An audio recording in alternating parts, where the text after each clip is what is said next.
research. So make the research free. Do not allow any distraction because opportunity comes but once. Because we're here to learn. I also have my jotter and my pen. I'm also going to learn because learning is a continuum. It's a continuum. So, and of course, we know the reason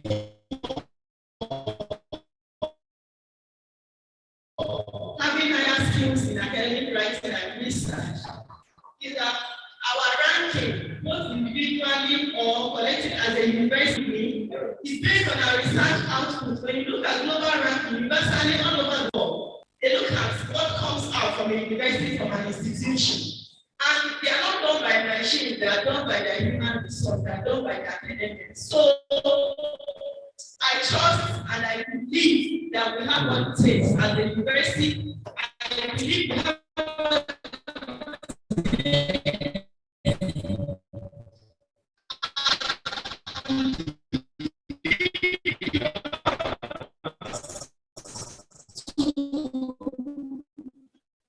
give this institution, to give this nation a turnaround in terms of capacity building.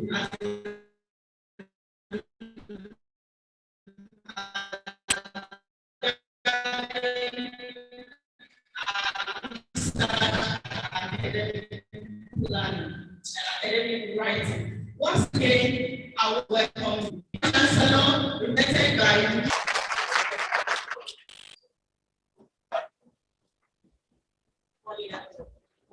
you're welcome. We have your phones, representing the Vice Chancellor.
They take cognizance of the importance of research. It's unfortunate that while we run up and down and we run pillar to post doing research, collecting data, doing this, doing that, research is supposed to translate to and economic. Tomorrow the weather will jump again.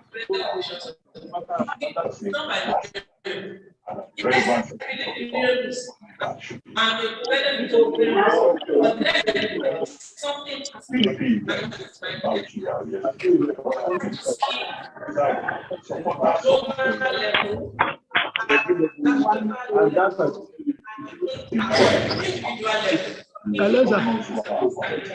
Àdúrà àgbà wọ́n lè wá church. Mo kàn ní kí n sọ pé mo ti send owó yẹn. It's a thing more saying that we are saying let me say continue. Principles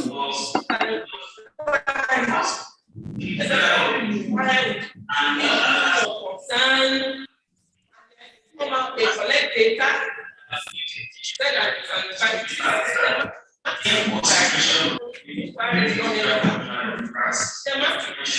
because you have to collect data, you have to analyze the data. After analyzing the data, you have to interpret the data. That's when you interpret the data, then you understand the communication. Actually, some institutes and they are not happy that all the researches they are doing is not having impact on the Nigerian level. Because when they do their research, they take it to their appropriate quarters, Ministry of Industry, etc. Nothing happens. We have come here to learn and know that we know that the people of Banana who leaders come. Are we saying amen? Don't come. That can make use of research outputs that we made my school days. I was in secondary private school in the 70s. We have been hearing that Nigeria is developing. I wonder when we'll get to where we'll get there. So research is key. It's key to economic and development. So I'm coming here for a waste of time. All our online viewers, you are welcome. I believe strongly that you are going to enjoy this time out. And by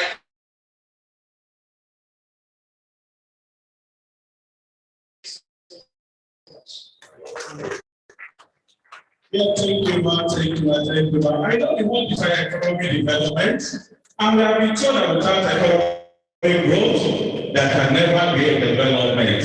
And how do we enjoy economic growth in the country? There must be viable data for a professionally written research that will be adopted by the leaders. Therefore, please let's give a round of applause for that beautiful open from the Vice Chancellor of this great university. Yeah, on this note, we want to have a national item. Passat car, KRG, that's Ikolu.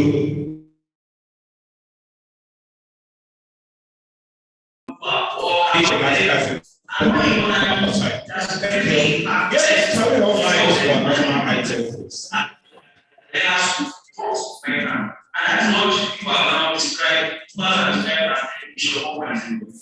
now, what are the indications of the form of the revolution? The revolution.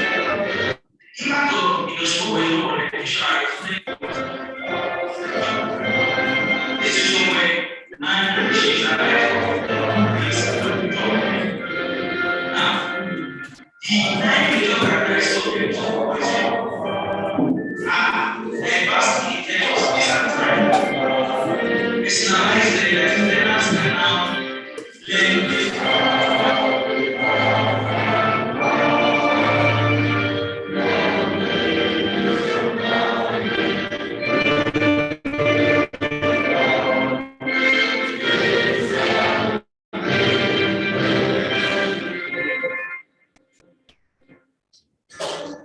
let's have the university item as one, please.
Yeah,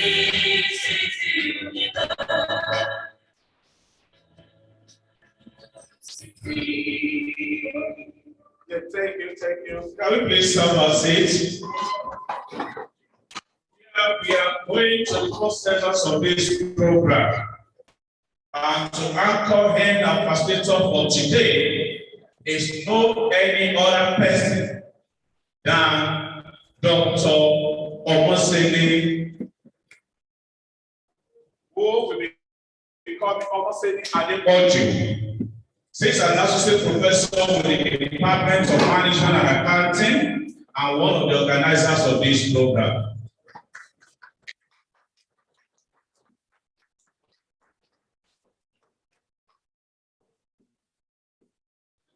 It's a delight to be here this morning. I want to welcome us again, and I want to also congratulate our HOD for the good work. I am to read the citation of Dr. Olayinka.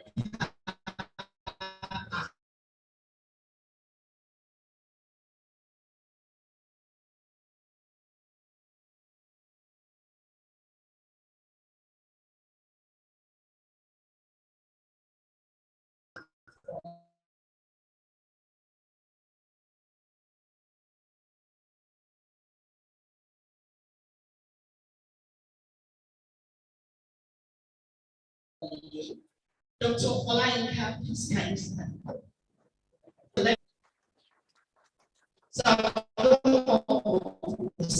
Citation. Dr. Olayinka Akole is a lecturer of sociology at the University of Ibadan and a senior research associate at Johannesburg, South Africa. He's a member of various funded research groups and has won various international and national scholarly awards. He's an analytical ingenious development sociologist, seasoned trainer, life and intellectual coach, as well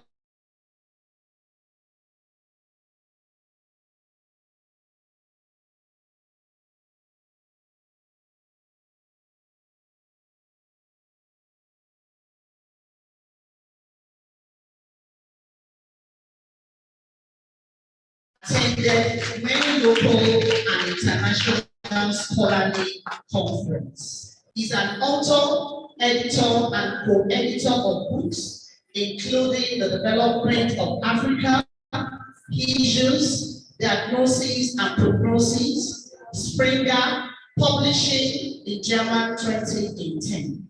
Dr. Olayinka is happily married and blessed with children. It's a delight to have you.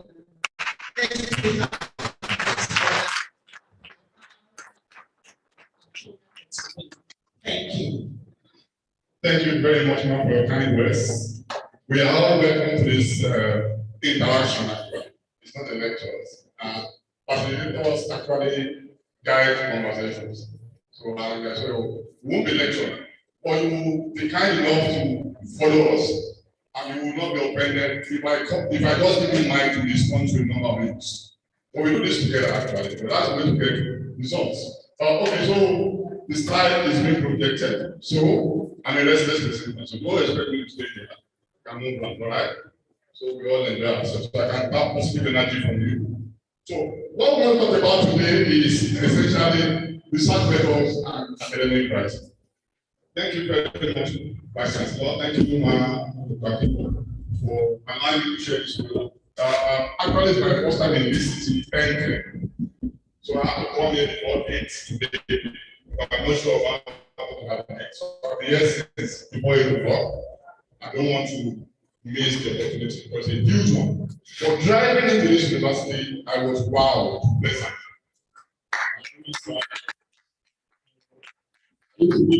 Lagos, working in Ibadan. So I drive this place all the time. I see the beautiful quality.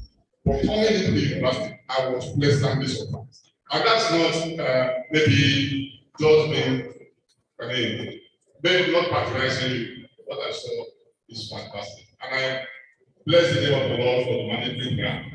And the students, when I missed my way, they were willing to lead me into the place. Nice, fantastic individuals. Today, we want to talk about, please, can I use the pointer to take this slide? Please, can I have access to the pointer so I change the slide? So I don't rely on saying next slide, next slide, next slide. Please, that will be very fine. So let's go to the next slide and before I have the pointer. So I am like that colleague, so my service have been read, so I enjoy research, that's what I live for. And I do it. And it's not because I wasn't talking about research as pure academic enterprise, but even as profession. As far as being on strike for the past 6 months, it affected my university. But I've not been able to breathe for 1 minute. Exchange this. I was in IBS yesterday, training on World Bank projects. All over the world, I was in United Nations, News and World, in Canada, we'll be very busy. Why? Now, research.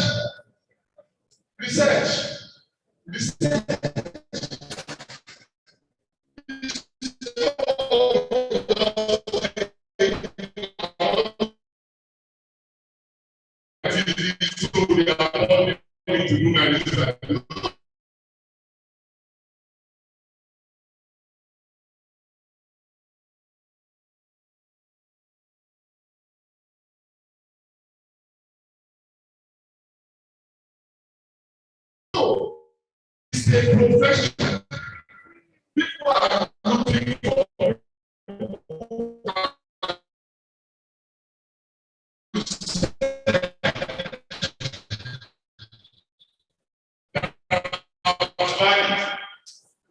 the trash sheet less than the are strong on the people that are we cannot that because this is the place they is.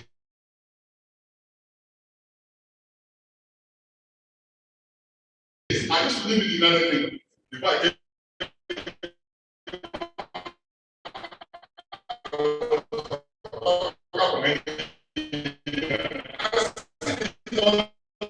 I'm not going anywhere. We have to do this place together.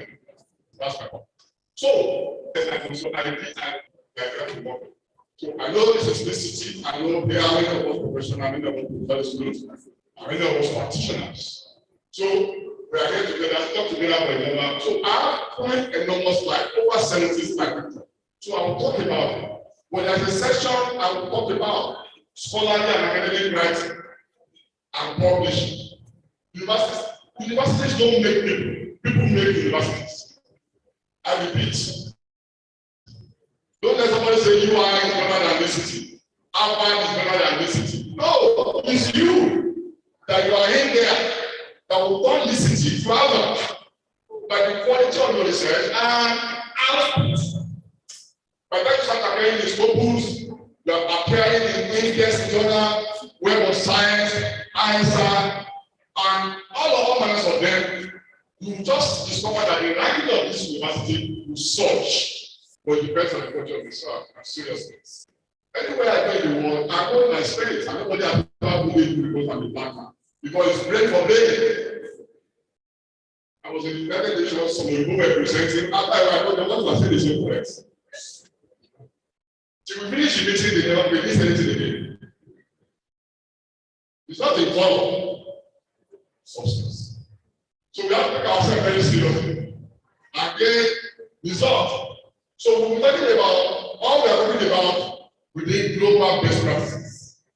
Whether you are in economics, I love what Moni said. Most of the time, they invite me to economics to come and be a senior examiner for PhDs. I thought it's discovered that what we are doing are mostly the same. You may use econometrics, I may use ANOVA, you may use EView, I may use ANOVA, you may do manual analysis, then I do automatic. But ultimately, research is.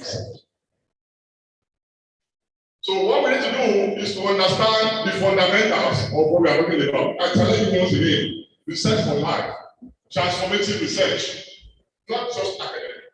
But if you have the academic competence, it translates growth for development, personal growth and development, then national growth. If you don't grow personally, the country cannot grow. It's the aggregate of individual growth that transforms to national growth and to global growth. So we have to grow ourselves. And like Rachel said, it's not capacity building. So I congratulate us for being here together today. But please, if you have questions, interject with the rest of time. You can say some things you want to dig deeper, just listen so we can move on. Because we have a lot within a short time. So, research. So I will skip all of these preambles. So research simply means searching again. That's what research means. Without sounding on the academic and say, according to Igbo 2022, we know all this. Searching again. That's what we're talking about, new knowledge. But you can also research into something that has been done before. What research means searching for causality sometimes. Searching, trying to explain why A is A. You can explain why there is high level turnover in the bank. You can even explain the reason for Japa syndrome in Nigeria and the impact on productivity in a particular, especially banking sector. Bankers are among the people that are running our so much. I'm nearly a professor of reference letters now. Every day I receive a number of 5 requests to write references for people. One of my PhD students wrote me yesterday and said, I'm telling you, but she's about to defend, even for the strike. She sent me a mail and said,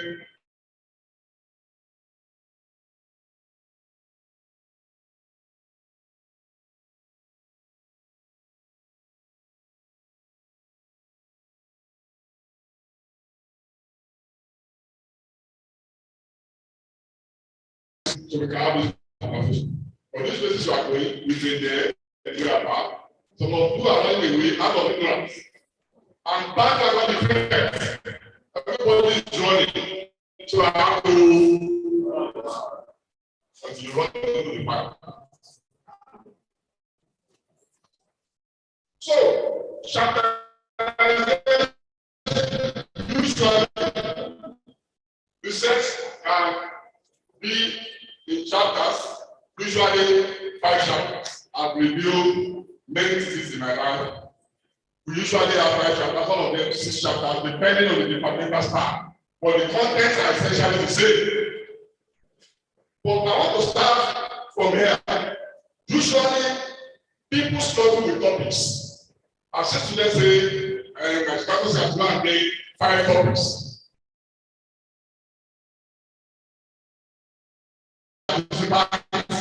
We recognize you and please enjoy us. If you cannot enjoy us, please raise your electronic hands so that the IT guys can subscribe. So, people talk about topics, and what is usually my lesson? If you look at the board in this slide, you will see I say supervisors.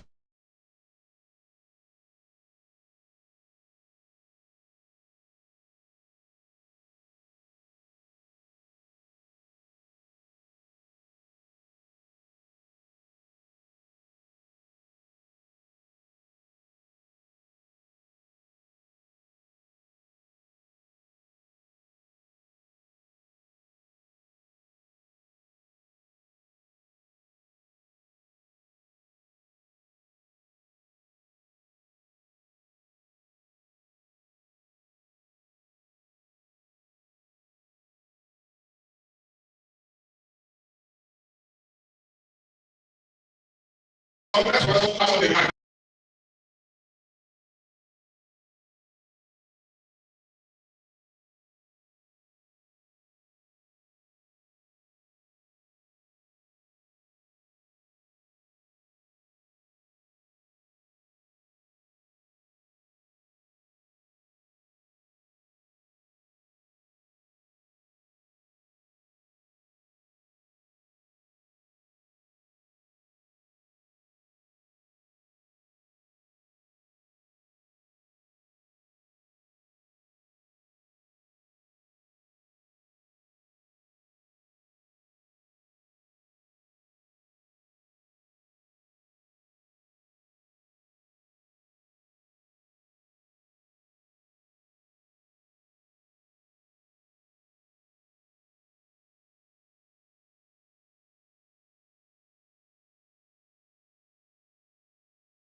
that. Then, that's my source option. If you are in consulting, I do a lot of consulting too. If you are in consulting, every day is easier. Clients will tell you what they are thinking. What you need to do is where they fine tune. Many clients who want to do this for them, they don't know what they need.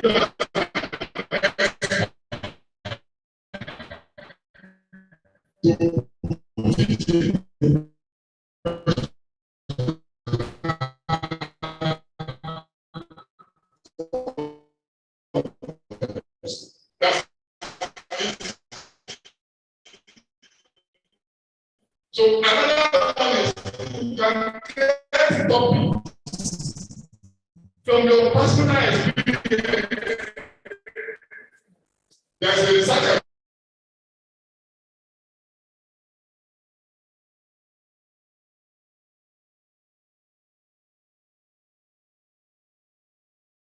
even I got from the United Kingdom, just like the fantastic was my business. First class. They didn't come to pick me from the airport.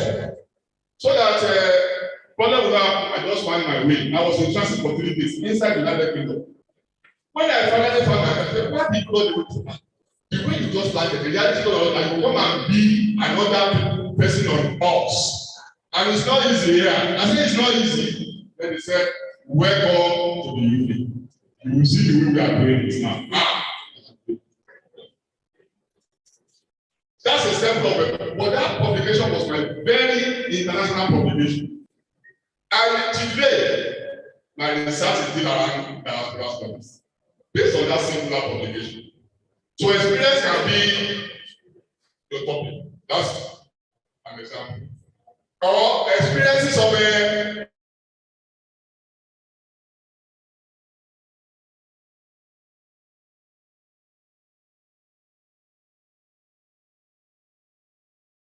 others, people you know, substantial interest. Are you with me? Then another thing, literature review. That's why you need to do.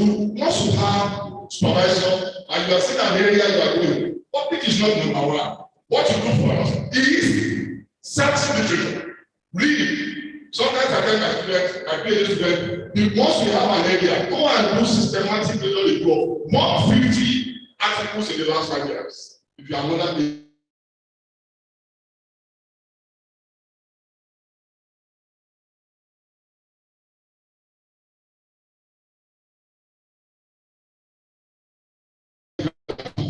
You can't give a citation of 2010.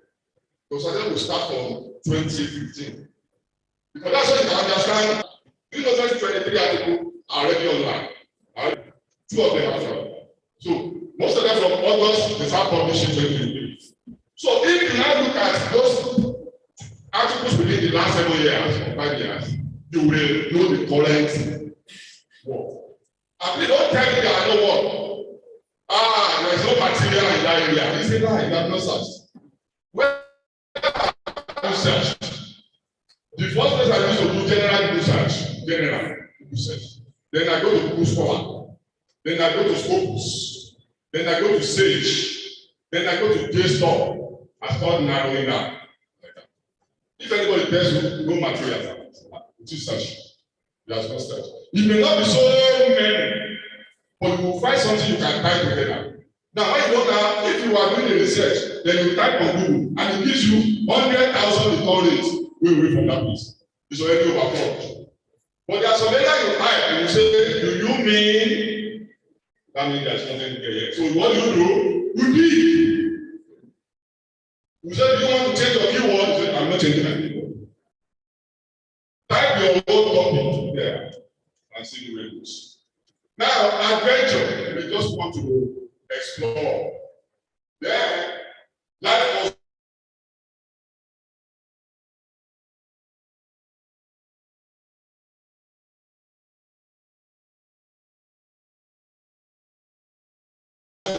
then, finally on this note, ideas first, topic later. Don't start looking for topic. Start from idea. What is the real idea? I always tell my students, What is the idea on that same plan? What is the problem? See accounting practices in multinationals. What is the problem? Once you know the problem, you have the idea. Then you can begin to think. You understand English now? Can I begin to think out with your variables, with your values, with your language? So don't search for topics. Search for what? Search for idea. Search for problems. Don't search for topics. So go and do topic. Go and be copying topics online. What is that? What about research? Look for a problem. Problems come up, but even that you put that Ukraine Russian war. So that's about that. So we can then also IT based. Now the next thing I also mentioned is the issue of chapters. Like I said, usually chapters. Actually, this slide is closing. The chapters usually thesis or research work will have 5 chapters usually. And the components of this chapter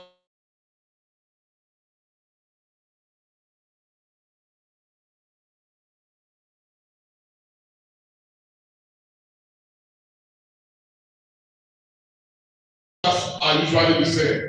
But I've done a research. She won so much money to do the research. Eventually, she came up with over 400 pages of things. And when I look at it, it will give me such poor criticism. What do I do with that here? I will go and look at your literature review and your findings. If your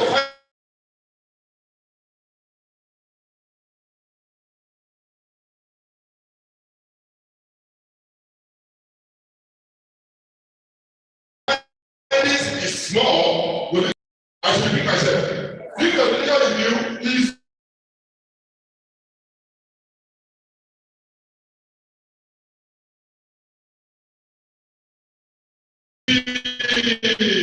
your chapter 1 is big, your chapter 2 is big, chapter 3 is very small, then chapter 4 small. Chapter 5, people are already tired. They can't. Let us write it down. This one too much over. So, but in the kind of this student now, this chapter 4 was like 2/3 of the thesis. So wow, fantastic job. Like Madame was saying, we are finalizing then she took time to interpret. You don't interpret the most important. If you have your data, you have the tables. But you cannot interpret it to show the gap, what you are contributing, what is new, using your theory and your literature to explain your findings. That's what we call the struggle of findings. So don't let tables occupy spaces, collapse your tables. You don't need to have charts on age, another chart on sex, another chart on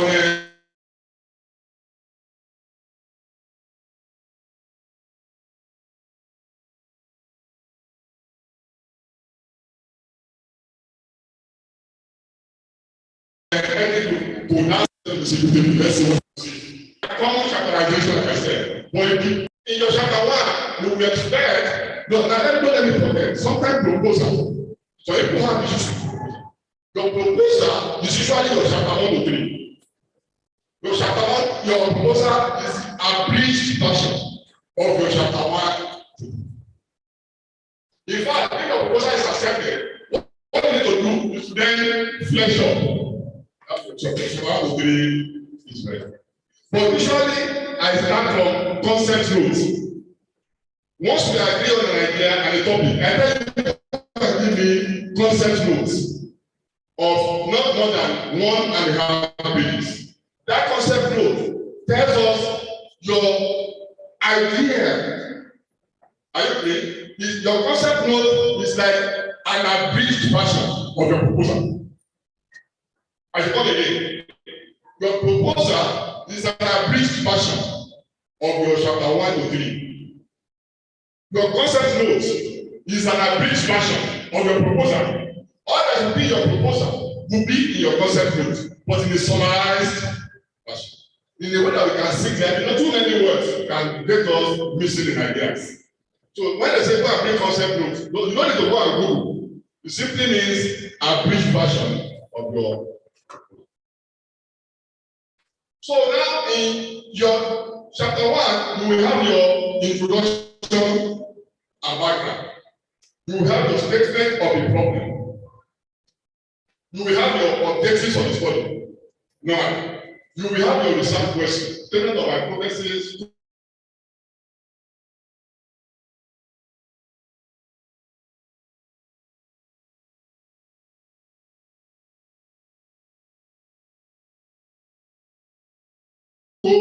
Limitation, significance, and operational. Don't forget place in your journey and pay to wait.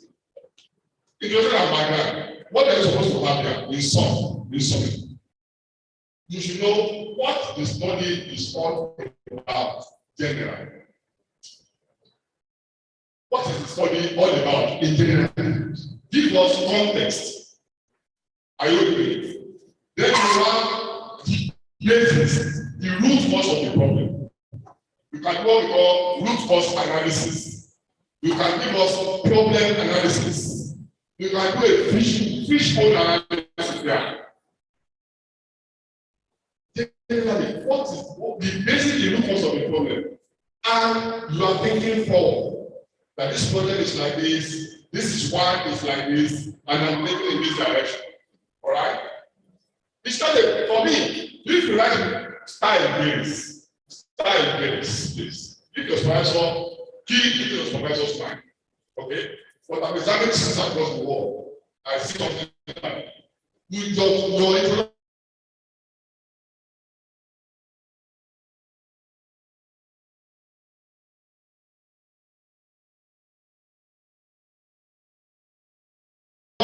Should not be unnecessarily too baboons. And cite as somebody in your chapter 1. Your first page, your first citation is 2005.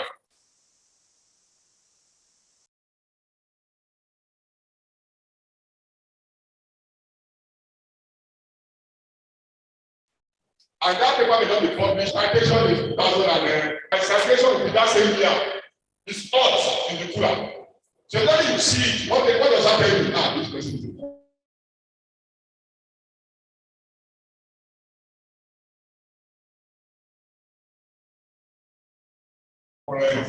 researcher. I'm in trouble. And I see 2002 as of here now. I say this one is only. It's not a cutting edge.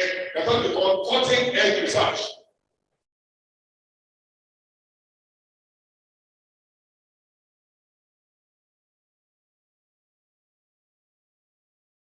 Your citation was very have a statement of the problem.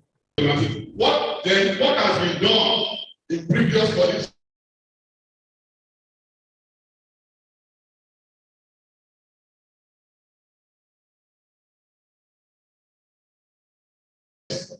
And what is the gap that you want to do? And how do you want to close the gap in knowledge? That was an organization I consulted. So there is this research we want to do. We started the research in 2019. And we are just finishing the research this year. 4 years. We were doing it every year. Because we discovered that it's a big problem. And we identified that particular problem. So they commissioned the research. I said for us to close this gap, it will not be one-off research. So we tested the hypothesis over 4 years. Before we now say, of a truth, based on this is the application was rested in that area. So, but in your SOP, I know this is one of the biggest problems we usually have. In fact, when we do seminars, the question is that, so what is the problem? They will tell you, there is no problem.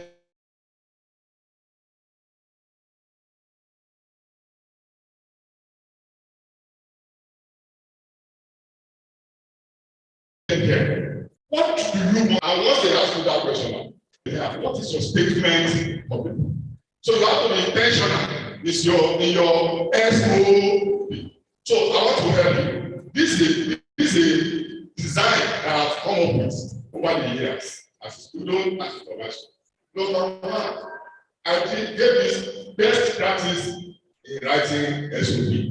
Number one, you can show, number one, what is the gap in the literature.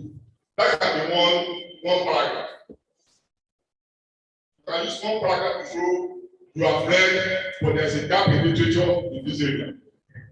Then you can use methodology. The previous studies have used so and so methodology to study this problem, but we believe those methodologies are not valid enough. So we are proposing this also and so. If you hear the one that won Nobel Prize in Medicine for this year, how did he win? He just used a simple new methodology. I was telling my wife, what kind of Oyibo is this?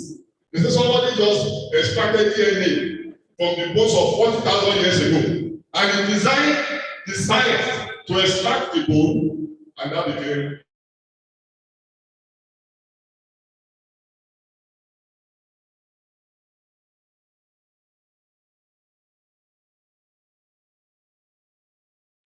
new fine. I said, but you must know, they're not bad West Africa, they're not.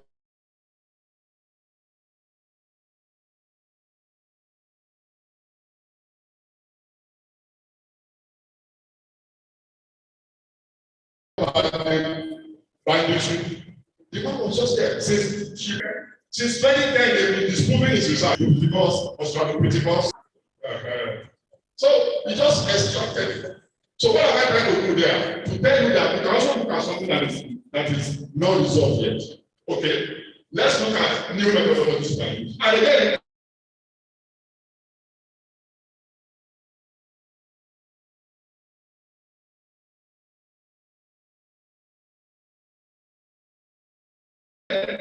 social problem. What is the problem in terms of labor turnover from the sector? How is it becoming a social way that then, because your research must have developmental value.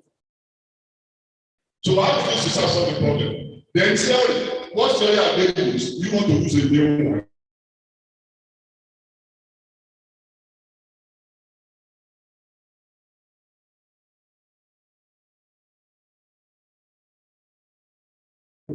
Then how do they analyze? They use a pattern to get new ideas. You can get existing literature in this area, fresh ideas. All of these you can bring them in paragraphs that you link together with conjunctions. It becomes a collective group. So objectives, your objectives must be smart. In setting your objectives, they have to be smart. What do we call smart? Objectives must be simple, must be measurable, must be achievable, must be realistic, and must be time-bound. And every type of PhD in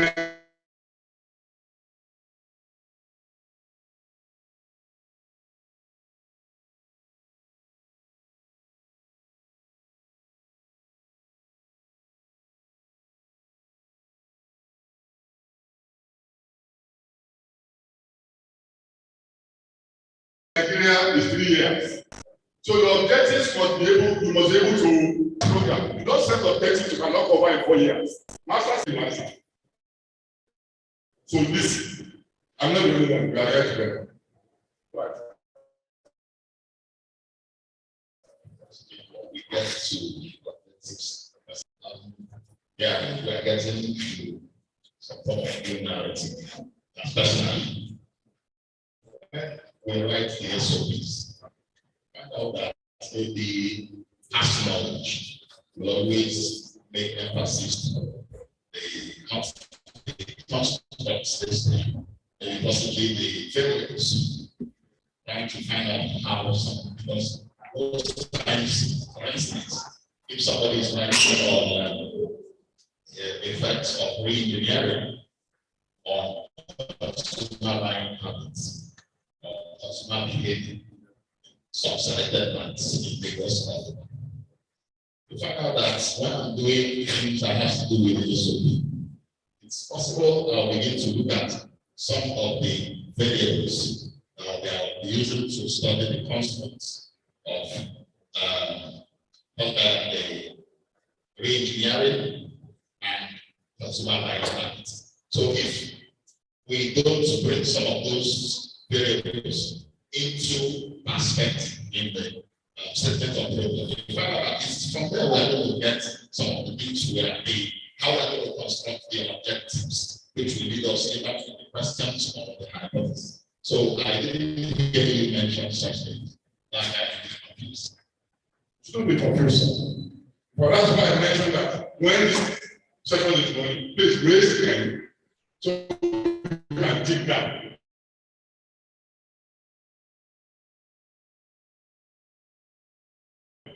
Your personal area. Don't forget this methodology. I think some universities I know cannot.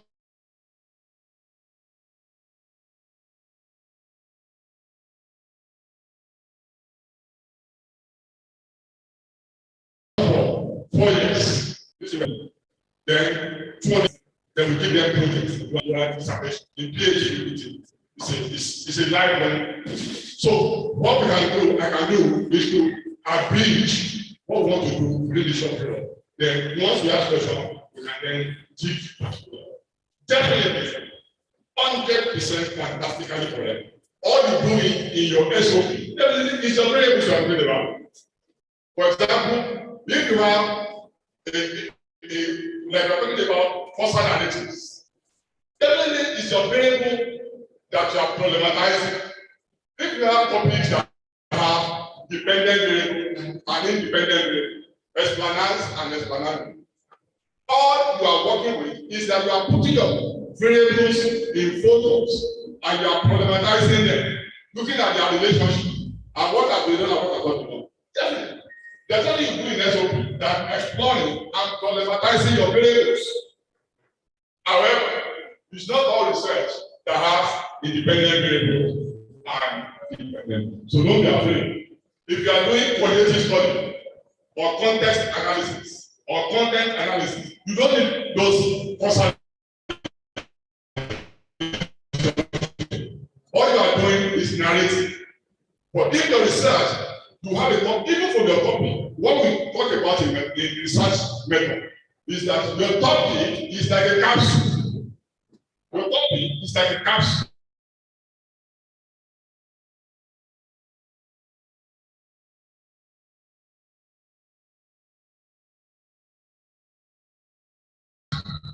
You know what capsule is? From your topic, I can tell you what your software you can use. Because from your topic, you have independent variable. In which case, you can talk about analytics and relationships. Then you have to talk about level of relationship. You can talk about descriptive. You can talk about inferential. Are we talking of ANOVA?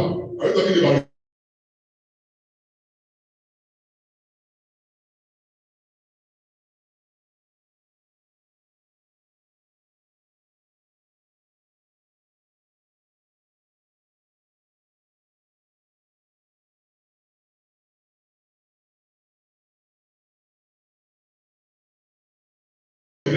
logistic regression? Are we going to use R? Are we going to use from your topic? It's a capsule. Are you with me? Dependent variable simply means the what you are really interested in and how it's related with the independent variable. Which one you want to use to explain? Which one is depending on the other? Which one is the experience and the experience? Is that right? So smart, like he said, definitely don't forget. We got something fractal system, fractal narrative in research.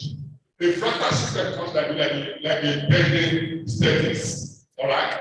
That means your research is a simple product. Your research is just one. All those chapters are just talking about simple thing. So there must be handshake among all your components. Your chapter 2 should not be your chapter 1. So your text must come direct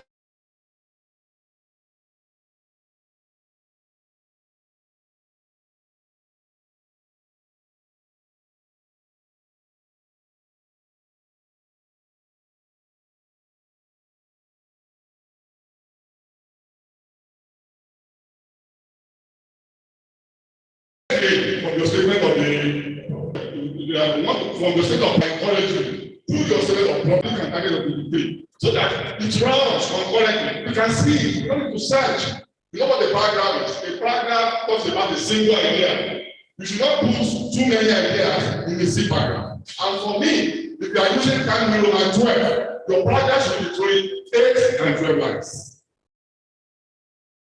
For me, if you are in the thesis, you now have short paragraph. You say you have a paragraph of 3 lines, 4 lines.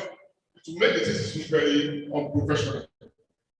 Your paragraph should be robust enough to communicate a distinct idea. So paragraph, for me, I believe paragraph should be between 8 lines and 12. I've seen people write paragraph now, the whole page. And try as much as possible. Type yourself. Don't give your work for anyone to type. I type my thesis myself. Any report I want to write, I will type it myself. That means my error is limited. I don't need to proofread. Typist will not scatter my work for me. If a typist type, I have to read. Don't go out. I have laptop now. I can type it. Yeah, I am able to type it. It's just my practice. I type out my manuscript. And if I send manuscript to publishers, they don't tell me to go and comprehend it. I've never received that from them before. But if you are not at my level, please always comprehend your work. Don't send your work to your supervisor with so much grammatical error. If you type for me, I see grammatical error. I'll be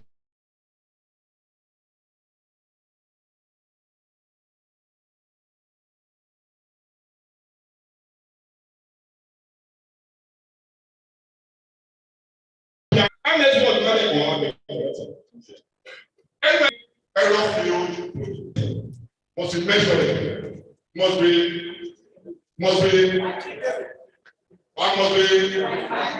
you set objective that's the easiest way to ask yourself, am I very good there? Having the objective, you should be able to know how you can analyze it. From the objective, your analysis should be clear. You should know whether you will do descriptive analysis. You should know whether you will do inferential analysis. From the objective, to be clear. That's very simple, but you have to be intentional. Okay, objectives, you can have general objective, which is ultimate objective, which is like the statement of the topic. Then you have specific objective, which will be like 4 or 5. I don't encourage too many objectives. For me, once you have 5 objectives, it's fine. Don't do 7. But it depends on your objectives. Don't go and say, no, I can listen. You'll be in trouble.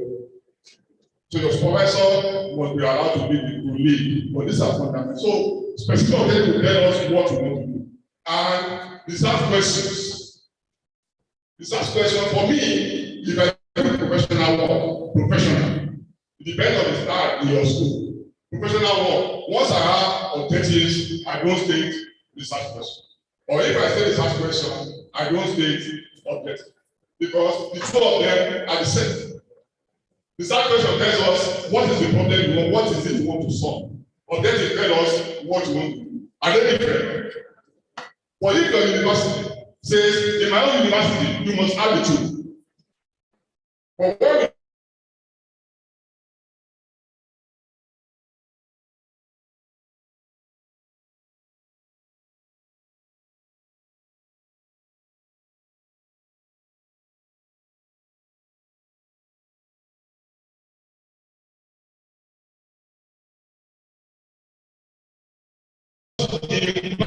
their objective and convert it to a good question mark.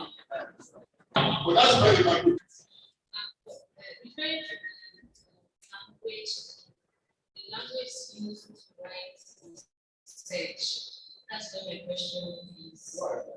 I discovered that when it came time to write my final project, the difficulty was emphasized on the bulkiness of the paranoia that I'm supposed to use in writing the research, and I'm not like English-based. Like I'm not originally from an English-speaking country, so it was very, very difficult for me.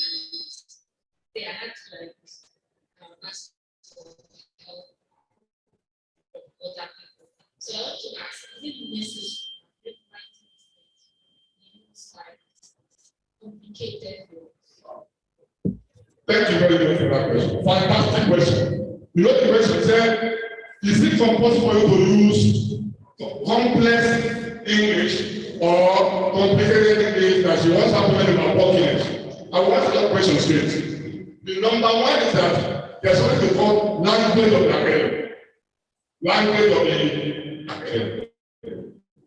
If you are in the academia, your language must be concentrated. That is why we say you must not write like a journalist. Your writing must not be too journalistic. There's a standard straight.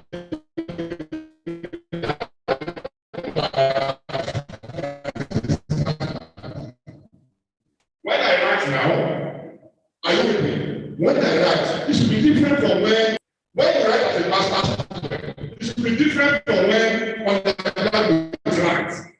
It's a standard. There are concepts you must use that is out of your discipline. That when they read it, they say, this is the professional I can handle. That's what we call world medicine. Then, there's a way you give your English, so you know that this is international. So that language, that's how you can bring past it. It's a language of the academy. Number two, bulkiness. Bulkiness. You must have volume. In some universities, your thesis cannot be less than 25,000 words. Some universities have word counts. So if you now write a thesis for me, in fact, a student submitted a thesis for me, I rejected it on the account of bulkiness. I said, if you want to do a standard work at this level, this cannot be all you have to offer. What happened to your literature and the rest of them? So there's a experience. You must understand the minimum word count. Now, do we have minimum word count in this? We have pages. For the pages we have font size, nice spacing. So you come to the same thing. So you have to get the bottom line. Any other somebody raise it? Okay. So the second question is, then you can have hypothesis. You can have hypothesis, but it's also depending on the start. So let's go. So the scope talks about what do you want to cover? How broad will the work be? But I must warn you, if you don't have funding for this research, don't go beyond your financial capability and the time you have. If you cannot fund the research more than 2 banks, don't say you want to do two banks in every zone in Nigeria. That will give you how many banks? That will be 12. What about the language? What about the security? What about the fund? What about the access? When you do institutional research, that's your problem. Before they will allow you to come to that place, you will be there 1 year, still looking for approval. Are you with me? So, in terms of, in your scope, understand your resources in terms of time, money, network, and capacity. So, in determining your scope, you understand what I said? So, that is very important in terms of area, time, and limitation of study. Limitation of study is another thing we include. But limitation of study does not mean the problem that you have that makes your research to be limited. No. It just means what are the challenges you face and how do you overcome the challenges. Also, which area would you have loved to cover, but you could not cover it? That's what it means. It does not mean those things that will make your research to be less important. The name of what the is, what would you have done that you could not do? Maybe because of differences. So these things now, other researchers can take them on later on, or challenges you face in the field. But we must know how to overcome the challenges. Yes, ma'am. Well done for the presentation so far. On this issue of organization of study, I want to find out if it is proper to say, for instance, that you want to do a particular thing. For example, I'm working on a project right now where I desire to do acoustic analysis of the sound. Okay? I have done I've gathered my data, I've recorded all the sounds and all that. But now it gets to the point where I want to do the acoustic analysis, and I find out that the data I've recorded is in raw format, and the application I want to use does not accept that format. And so I cannot now go back and recollect my data to record in the proper. So I'm now having to do like perceptual analysis and descriptive analysis and all of that. Would I include that limitation now in my limitation of study to say, well, I really wanted to do acoustic analysis, using spectrograms and all of that. I really wanted to do that. But unfortunately now I have found out that the sounds I have cannot actually be put in the application I want to use. Would it be proper to do that? And then also in parts where I have described what I want to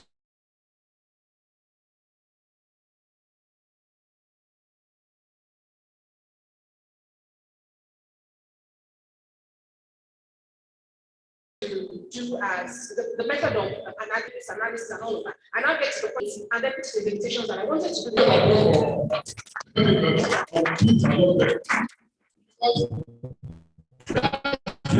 Live case scenario. Yes, sir, you have no problem at all. What you need to do, you have to go back to your methodology. You move when you say you do acoustic analysis. You start to go away from there. Because you won't do it, so you shouldn't be there. And it's accepted anywhere in the world. Now, limitation. In fact, you must be careful of going back to the field because it will cost you more money, you can waste your time, and there is also another opportunity. So what you will do in that case is just to reduce your perceptual study, provided if it's a consulting, can be consultancy, if your client is okay with it. Then if it's academic research, if your supervisor is fine, if it's understanding, if I do your supervisor, I don't have a problem with that. You just say, well, basically because I don't have money for the software or there is incompatibility issue between my data and the software, and we cannot go back to the field because of XYZ. Therefore, I change my focus to perception study. And don't forget, I want to leave this for us. Research is iterative. Research is iterative. What does that mean? You can go back and forth until you finally finish the project. If it's a PhD, until you are defended. So it's not a straight jacket thing. I say I must keep moving this way. If you need to go back to the forward direction, please go back. So that you smooth. That's why when you write proposal, your methodology is a future tense. But when you come back from the field, you must change the tense of the methodology to past tense. Your proposal says, I will. But when you are back from the field, I did. You must go and change it. It's iterative. So you need to do just say your methodology is all with, and your methods of study. We encounter this compatibility issue, so we have to change the focus of the study to this way because of the compatibility issue. And we will not get a compatible software for many reasons, for all the time, so we need it. It's fine. Perception study is contribution to knowledge. Then don't forget, man, I think this is very important. If research is not a close-ended point, you can then, if it's a PhD worker, you can then go and do your postdoctoral fellowship on that particular acoustic compatibility. Because your research will open new problems. If not because they don't allow people to do postdoctoral fellowship like 2 or 3 times, I will not allow. I did one in research, maximum 2 years. After 1 year, he said you did well, give me another year. After that, they said, okay, you can't do the problem. Then we are doing PhD. Your postdoctoral fellowship is usually within the first 5 years of your doctoral. So if you want to do a PhD or your PhD, within your postdoctoral, if your PhD goes beyond 5 years after award, you can't do the postdoctoral fellowship again. So we can always, so some 8 years, very few. So, Madam, have I answered your question? Thank you very much. So, limitation, that's what it means. So, significance, how important will this research be? Who will benefit from it? How will it benefit the academy? How will it benefit society? So that's what is the relevance, and how will it contribute to literature and knowledge? Then, operational definition of terms. The important point there is that we are asking you, how do you use these terms in your own word, not what they mean in the dictionary. If you mean something in the dictionary, you may adjust the meaning within your own work. That's what we call it operational definition. What does it mean in your own research? So, chapter 2, literature review. Oh, yes. Please, feel free. Don't have to be sorry. I just want to ask the difference between division of the study and division.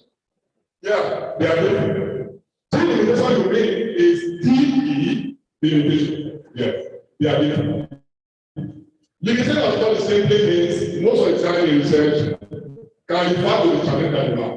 But this limitation, even in demography, the way I know it, I mean the boundaries. Are you with me? The boundaries of that world. Are you with me? You talk about the coverage of that world. That's I said the populations for the demography. They usually use it in demography or environmental terms. Are you with me? That means you are, I don't know using in something. That means you are clustering. You are clustering your research. Where does it come? Are you with me? What is the coverage? Sometimes it has of geography and the rest of it. So they are different. Okay, ma'am. Please ask as many, please ask as many questions as possible. I've been instructed that this should be hands-on. Are you with me? Case by case. God bless you, sir, for bringing the line on that question. So feel free. If you see your questions, you can answer together. We are doing a good job. Are you with me? This is not classroom. This adult class. God bless you, man, for that question. Fantastic. Are you thank you too? Go ahead. Limitation. Well, when you do research and you're not presently in the geographic region that you want to study at. Give example.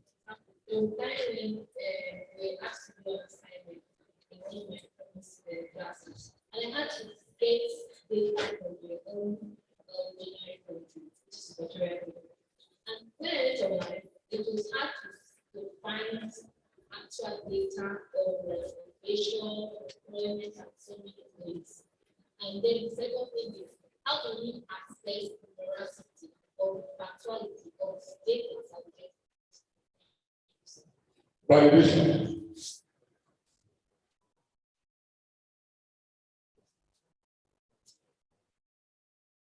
Now, good question. What does it mean about that second unit? Because we have two types of data. We have primary and we have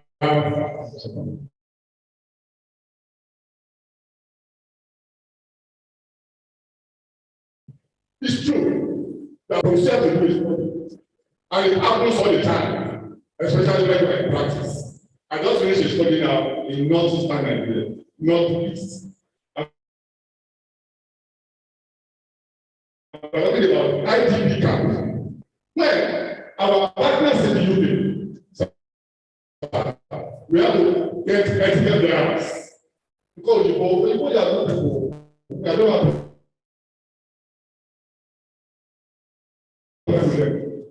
they ask to Nigeria because the ethics board they worried said the Nigeria not say enough.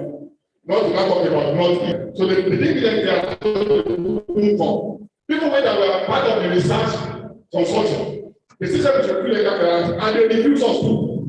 They say you know about Nigeria, but because you are our partner, anything happen to do on this project, we mention our name. They didn't give us the chance. But what is important? What do we do?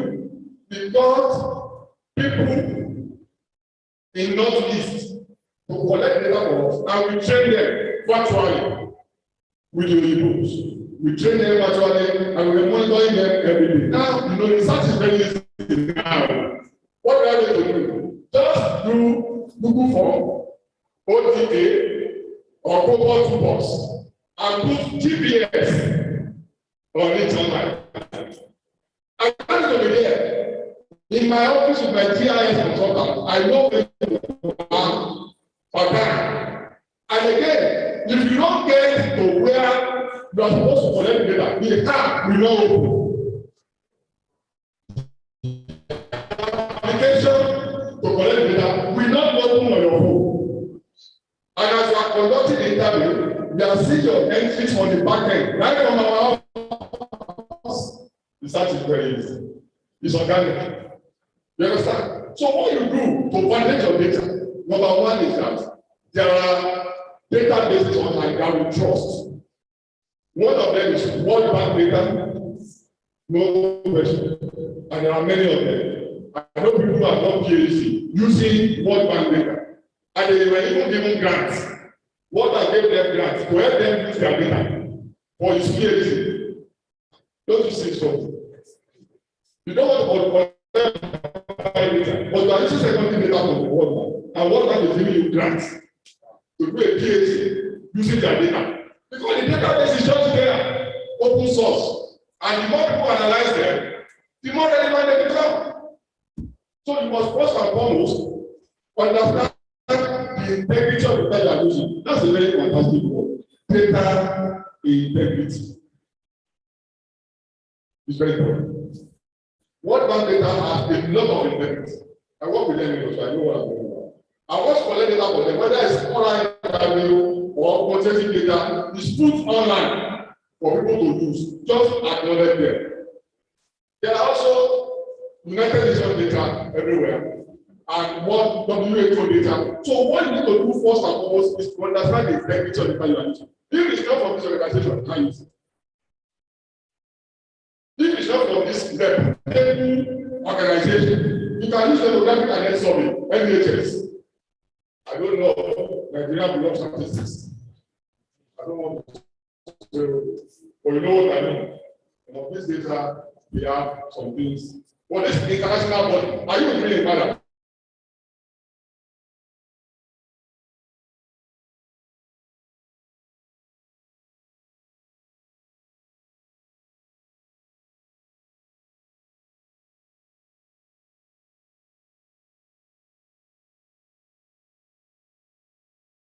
So you have to understand it. So this is what you we got very. My question is about the definition of concept. Yes, outside the concept and the indicators of concepts, what other things are you supposed to talk about for the definition of concepts? Then also, the second should be in your language, which means the definition should be different from those things that you have read in literature. So, which means those concepts and indicators, you have to define them in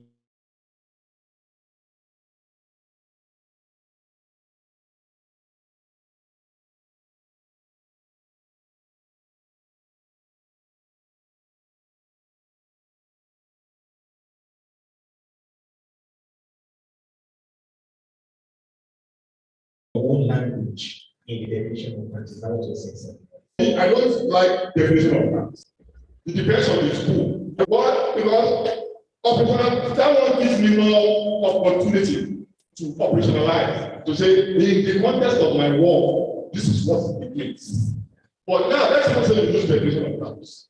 It's not outrightly correct to say you can use it outrightly differently from the way that we used before. Because your research must be valid within existing school of thought. The academy is one. Maybe I'm from UR. I'm from UK. But I mean, this is now. Talking about the same thing on my blog. The same thing. And then people in SCU, they use operation. Scholarship is one. You can go to Harvard and talk about this. That's why it's academic. That's why people are saying you can run a university in your own country, different from the way it's running in the US. It's the same universality. So it's not right to say that it must be different entirely from what the ways we use. But you only give the opportunity to say perhaps there are some dynamics. Are you with me? That now we're talking about industrial science now.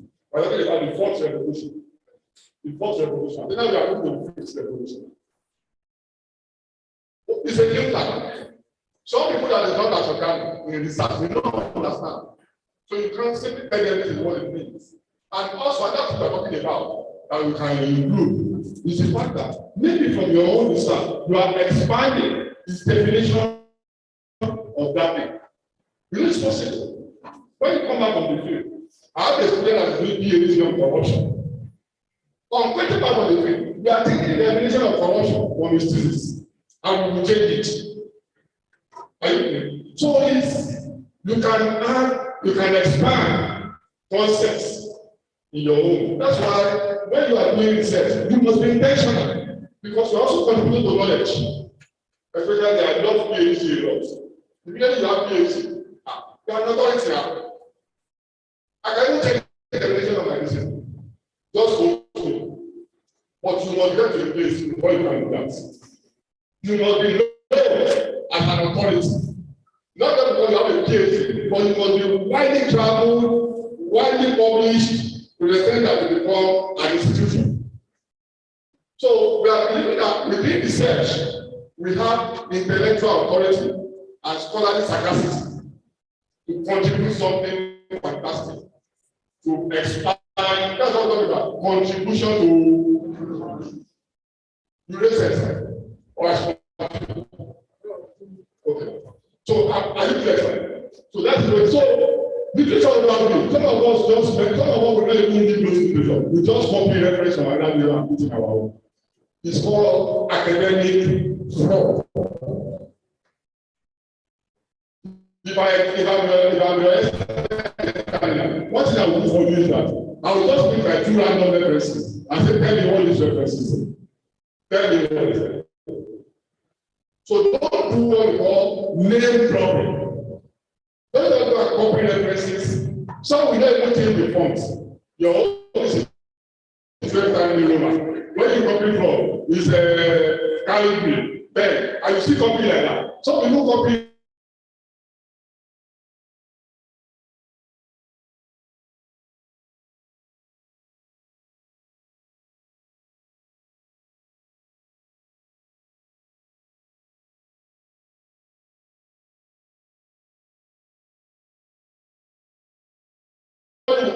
I see, and some will just say, because of value. So I can do that too. Never turnover in 50 notional evolution can lead to underproductivity. However, Sulaiman 2022 proceeds that the fourth evolution is more fundamental than fifth evolution. Notwithstanding, according to 2023, again, I do this research in Harvard. That fifth evolution is even giving rise to 7. Notwithstanding, Sulaiman 2022, Kanta, I believe, was in agreement with Adani.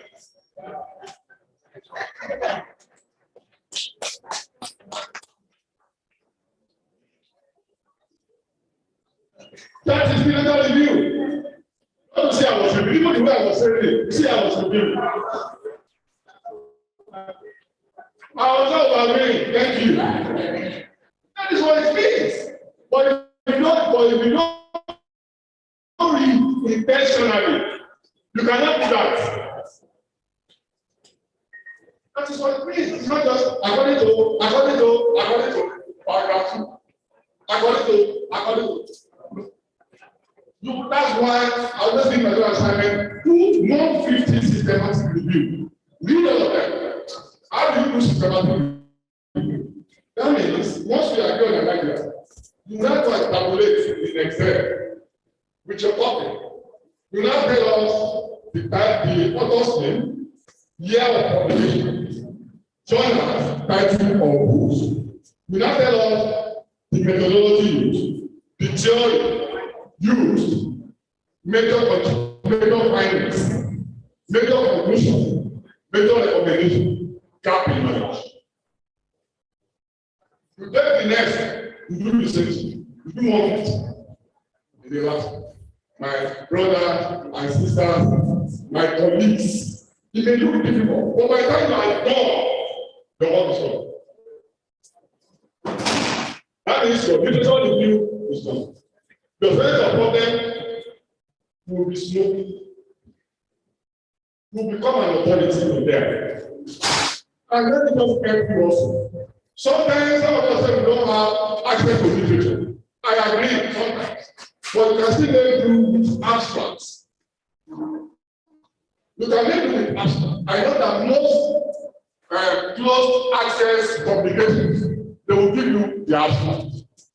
So closed access books, they will give you the table of contents. And some of them will release the introduction to those books. So that way you have an insight into from the abstract. You see the whole work now. Abstract will tell you the background, will tell you the problem, will tell you the objective, will tell you the methodology, will tell you the findings, will tell you the conclusion, and recommendation. In 250 words or 100 words. What else? Now, if you now see those ones that are very important, you then pursue them. How do you pursue them? If you don't have money, you go to research gate and go and find the author, or you go to the Google Scholar, go and find the author, and send him that mail that you please send you that. I'm not going to you send the mail to the author. If you get his email, send it to him. I see such emails on daily basis. If I go to my research gate now, I'm likely to have been there this morning. I'm likely to have received like 10 requests for food paper. Because if you publish it, it's not open access. You can not make it available. But if you send it to me, the ones that are available, I send it there. And I wish them well. I like to someone. So that's so it must be recent, it must be original, it must be your representative must come across the world. Must cite your local authors. These are not problems. Some students, even they will not cite their supervisor. That's the supervisor now. How will they They are working in an area, my professor said it's been in the for 30 years. Over. It's not supervising the student, PhD. You are working in this area. And you're not citing now. You see there? That shows you don't know what you are doing. Saying, you know what happened to me? Because I know what my PhD supervisor. You know, I know that it's my supervisor. I read all his works. My PhD supervisor. I read all his works in his whole life. By the time I was done reading his works, I become my supervisor. I have become the man. So I know about psychology. I know the way he's thinking. I know the way he's writing. I know the school of thought. I know his preferences. I know his scholarly strength. I know his weakness. By the time we were done, I was just about 1 year on my PhD. We started publishing together. Because we have become so fast and me. Who knows that about? Immediately leave, stay so long on the soap. It becomes so I'm giving you logic, or you that you are your postgraduate program. I'm giving you expo. You shouldn't go and just start people from Harvard, cite local people also, so that they give you institutional insight into what you are researching. It's very important. Then originality. Please, originality is very important. What do you mean by originality?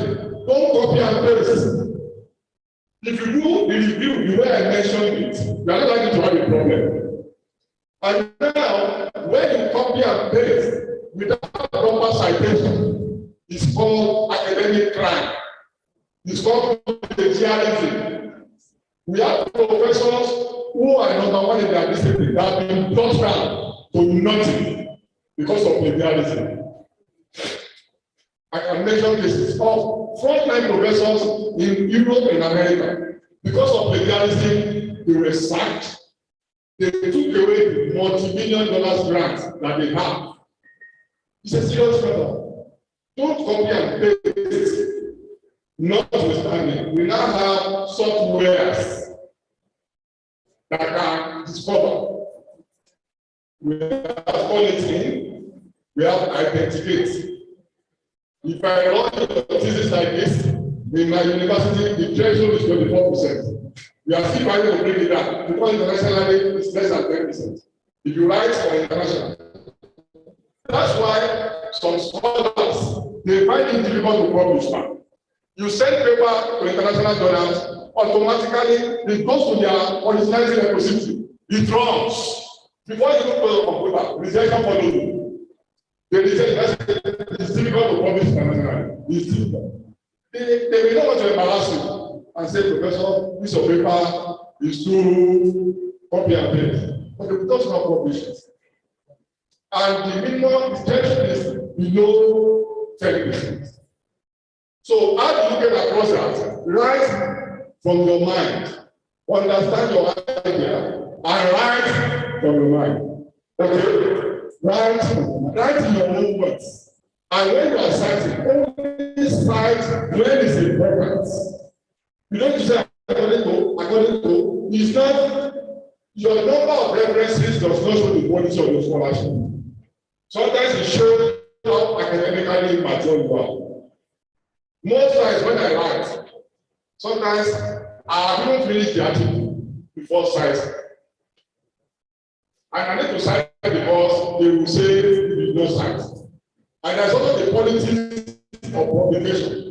I've wanted to publish before that the editor told me that you have to cite so and so. You have to cite so and so person. I said I don't have that. They sent the article to me. I saw that there will be no problem. I cited the issue. No fighting. So it's not about the length of your citation, but the quality of your work. So IT based IT. So if you use another part of South theoretical framework, if you use theory, I don't know your discipline. If you use theory, you have to use appropriate theory, and also you can also do conceptual framework. Conceptual framework talks about relationship among your variables. Conceptual framework. How related are your variables? Your problem you are studying, your theory you are using, the variable and the literature. How are they connected? Sometimes you use graphics. But you must be careful. Your arrows also have implication. If your arrows are too low, it's telling us that the relationship is very strong. If your arrows are normal, it shows normal relationship. But if your arrows are disjointed, it means something else. But you must first and foremost conceptually, cognitively realize what you are doing. And it's very easy if you do your literature review very well. Then your conceptual framework can come from your literature review and your theoretical framework. So you can see there. So, and if you use theory, depending on your own discipline, the important thing about theoretical framework is that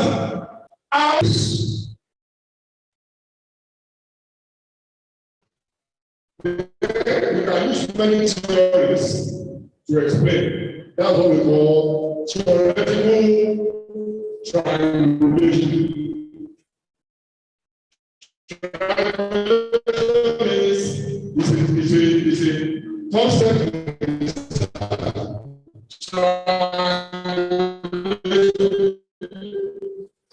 Triangulation. It means using two or more theories playing the same manner. Triangulation. So you're triangulating something. One theory may be enough. If your theory is enough to explain your variables and your objectives, don't use two. You don't have to show off. It's not, in this case, it's not about the more, the merrier. No. It's science. It's science. It's not just I can use the theory. Why use it? If only one is enough, use one. If it captures all the dynamics of your variables. But if one is not enough, combine with another one and translate. But you must show the weakness of that one. Why is it not enough? And how will the second one complement? You must tell us why that one theory is not enough. And what is the advantage of this one? That what is going to make up? I examined a thesis, and the student was using 5 theories that are actually what happened? It was fine. But don't forget, how do you apply that theory? You apply the variables, the key concept of that theory in explaining your work. That's all. It's very easy. You understand the theory, you understand the theorists, you understand the context that led to the development of the theory, then you understand the basic propositions. It's the basic proposition, the basic concepts of the theory, and use them to explain your work. Then tell us the limitation of that theory and how, don't forget, you are contributing to knowledge. If there is gap in that theory, your work must complement at the end of the day. I just said my experience that now, if I finish your PhD, you must provide the theory after that. It's a rule now, if I finish something. You can't do a research. You will not do any research that will be as complicated as PhD again. Since my PhD, I've not done another one like my thesis. Which is as long as 3, 4, 1. Which kind of research is that? That will be on it 3 years, 4 years, 5 years. That is how it's going to exist. It will not exist. The research that took me 3 years for my PhD, I can do it in 1 week now. What do I do? Get research assistant, send them to the field, and analyze my data. That's enough. So you must be intentional. The greatest contribution you make to knowledge is your PhD. That's why we call it doctor of philosophy. You are a philosopher. After that PhD, you are authority. Even if you can talk, before they tell you don't go around, they will think twice. They say, "I thought it's the dog." It's very likely they will say, "I took that place, but now you're my PhD." Who wants to let somebody make them PhD? You go think twice. Because if you challenge me, you can take one out and say, actually, problem not communicating. You said, actually, you are looking at it from that perspective, which is right. However, that perspective I do say that. It's valid. Against the background of what I did, you just take it away from the room. The manager will say, "Oh, okay." I will say, "Okay, we can meet on lunch. We can continue the conversation very much." I don't understand. You know, all of these things. So, I see this. My slide is frozen. So, let's begin our rush actually. So, the next one will be methodology. This is the deep national. Yes, sir. Thank you so much for this.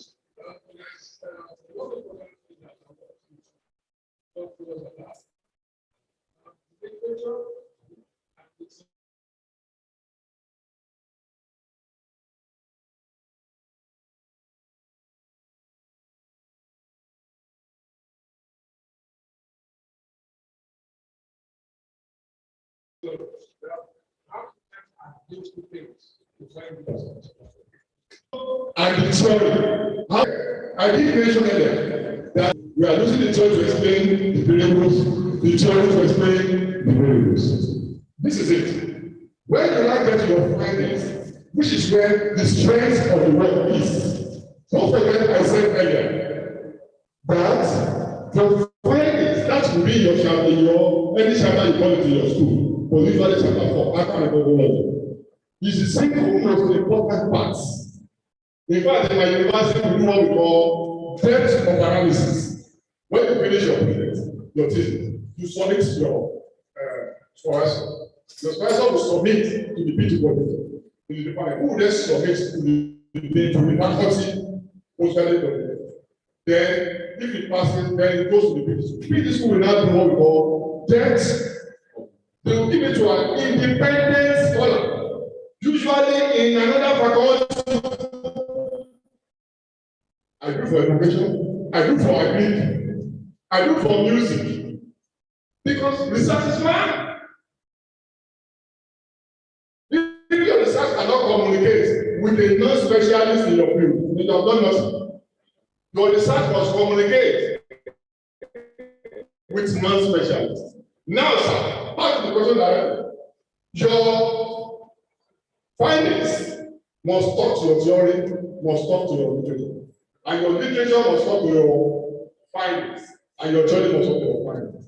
That's why in your chapter 4, the last section in some university I've examined across the world. The last section is discussion of findings. That's why the last section.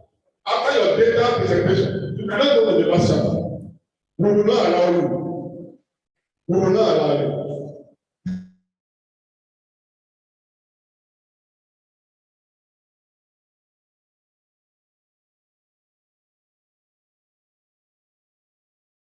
You must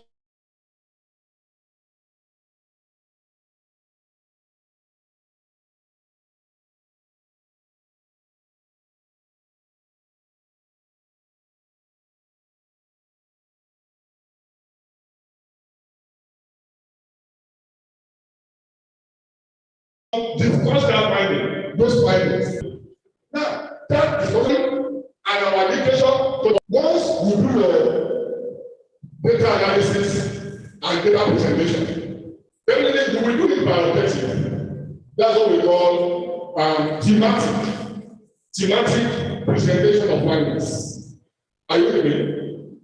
Even your literature review, we have two major types. We have chronological review and we have thematic review.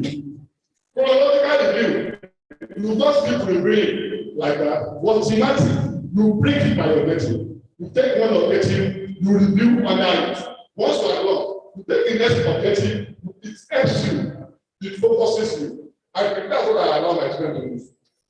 So now, when you have a kind of data analysis, you must do it thematically. What are the findings based on this objective? So it's clear. Are you with me? Do it objective by objective. So you are not confused. Once you know your analysis, you say objective. You may not say objective one, or if you want to say objective one, it's fine. So what are the data that you have under it, and what are the findings? Now, sir, when we get to the discussion of findings, the easiest way I always recommend for newcomers. Now, take that findings, those findings for objective, take them one after the other. Use them to form paragraph. Now, what does your theory say about it? What does your theory say about it? Which part of this finding does your theory explain? Which one does not explain? Are you with me? That's why I say, we have what we call grounded theory. Grounded theories are theories that came about based on research.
Before you know it, you already have like 10 cases. You're the owner of finance. I'm telling you, I can be like this with one teacher. This is what I do all the time. You see this? So you can. And when you are done, don't rush it. When you are done, maybe you are done with 3 objectives, 3 findings. And before you know that, you should be having anything.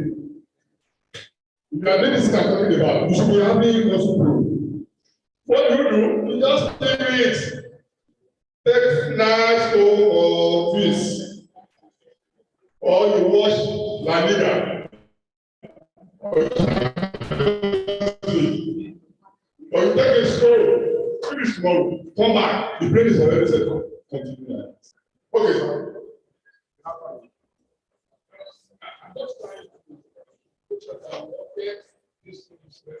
Yes, sir.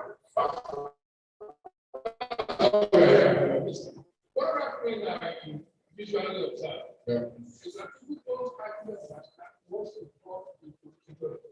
And I thought I want to reflect on whether we should look at our objectives and convert them into topics for political. Fantastic, yes. No, that one. No controversy. Your objective, I'm going to look at it. Your objective, that's what I'm talking about. Thematic system of literature review. In fact, if you do what you call systematic review, that's what you will do. You may not say objective 1 in your literature review. You may not say the point. You will use that objective to coin a statement.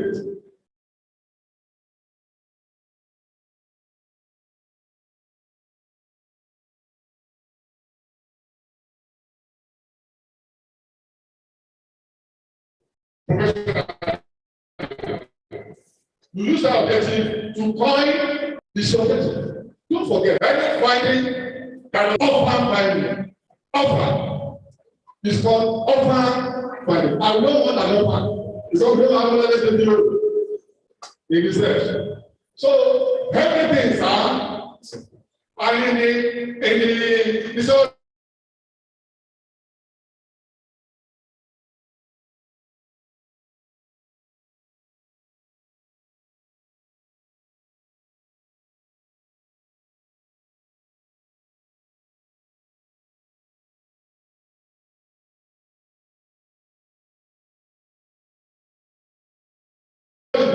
we are more interested in variables. So variables, so ideas that is very recent and original. However, there are literature that they are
Absolutely. That's my submission. Absolutely. I know. So it is.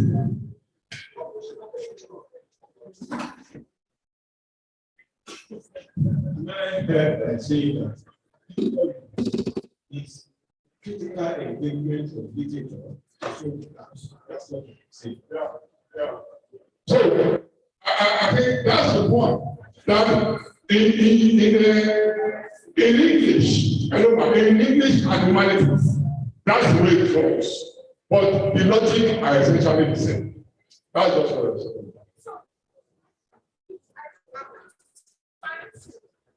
Clearly, because in textual analysis, there's what we call a subtle. Subtle means it's not overt. It's not jumping out as it is. But in critically engaging the literatures, you are doing the review and at the same time doing an overview, which may not be overt, but is embedded in the entire work you're doing. And that is what brings it or makes it to become a critical engagement. Thank you. I think it's pretty straightforward, actually. You know, even before you review, you must understand what is the voluminous. You must have a broad overview. What we also call perusing. You will peruse to have an instance. Even when you are searching your literature for databases, you will peruse. That's how you know what that are relevant and those that are not relevant. But after the overview, what do you have to do? You critically, which is actually a very okay. So, thank you for I think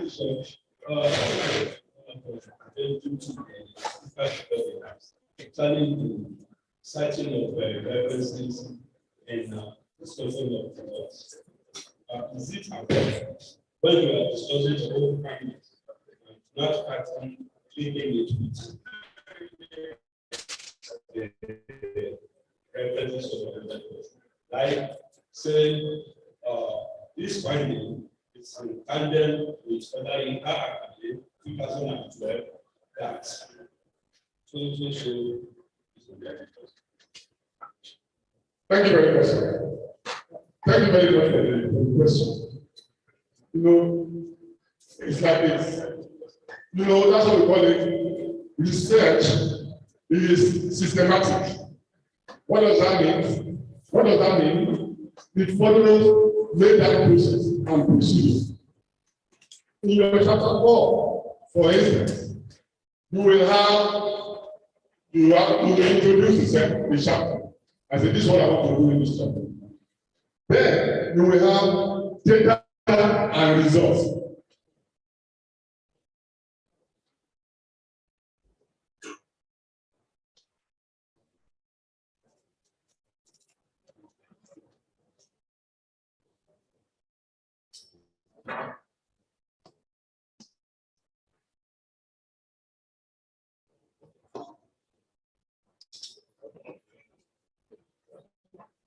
Thank you. I'm just going to confirm the structure to enhance our conversation. Now, one thing is that, you know, in your chapter 4, when you get to your finding, you have results and findings, or findings and discussion, depending on the heading you use in your own system.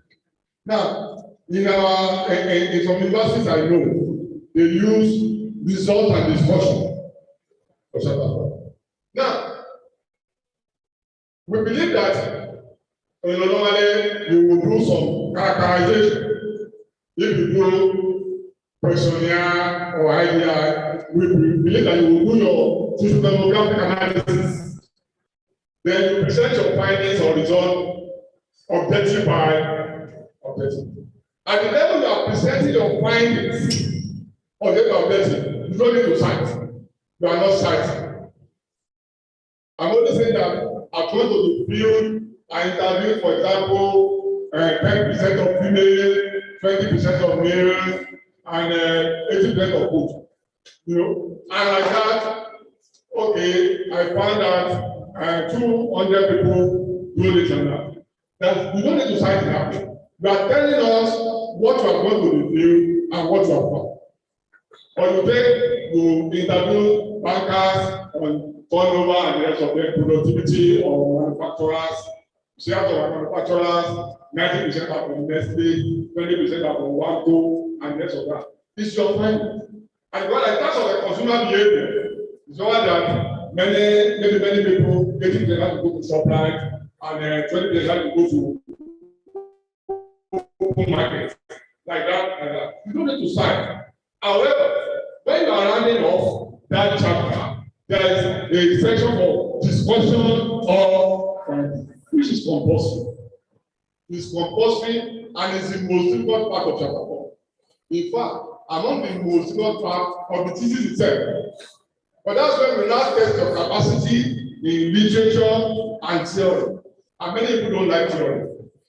So that place, you put your theory to test. So when you now get to that section of chapter 4, before you go to 5, you have discussion of findings. In that place, in fact, your job is to cite. Generally speaking. I can do this tomorrow without, don't worry. You see, I still did this to around 6 next week in a different place. We are going to, we love it. It's in our DNA. And we thank God it's been worthwhile. And it'll be worthwhile for you. So let's just build this capacity. And I am very happy.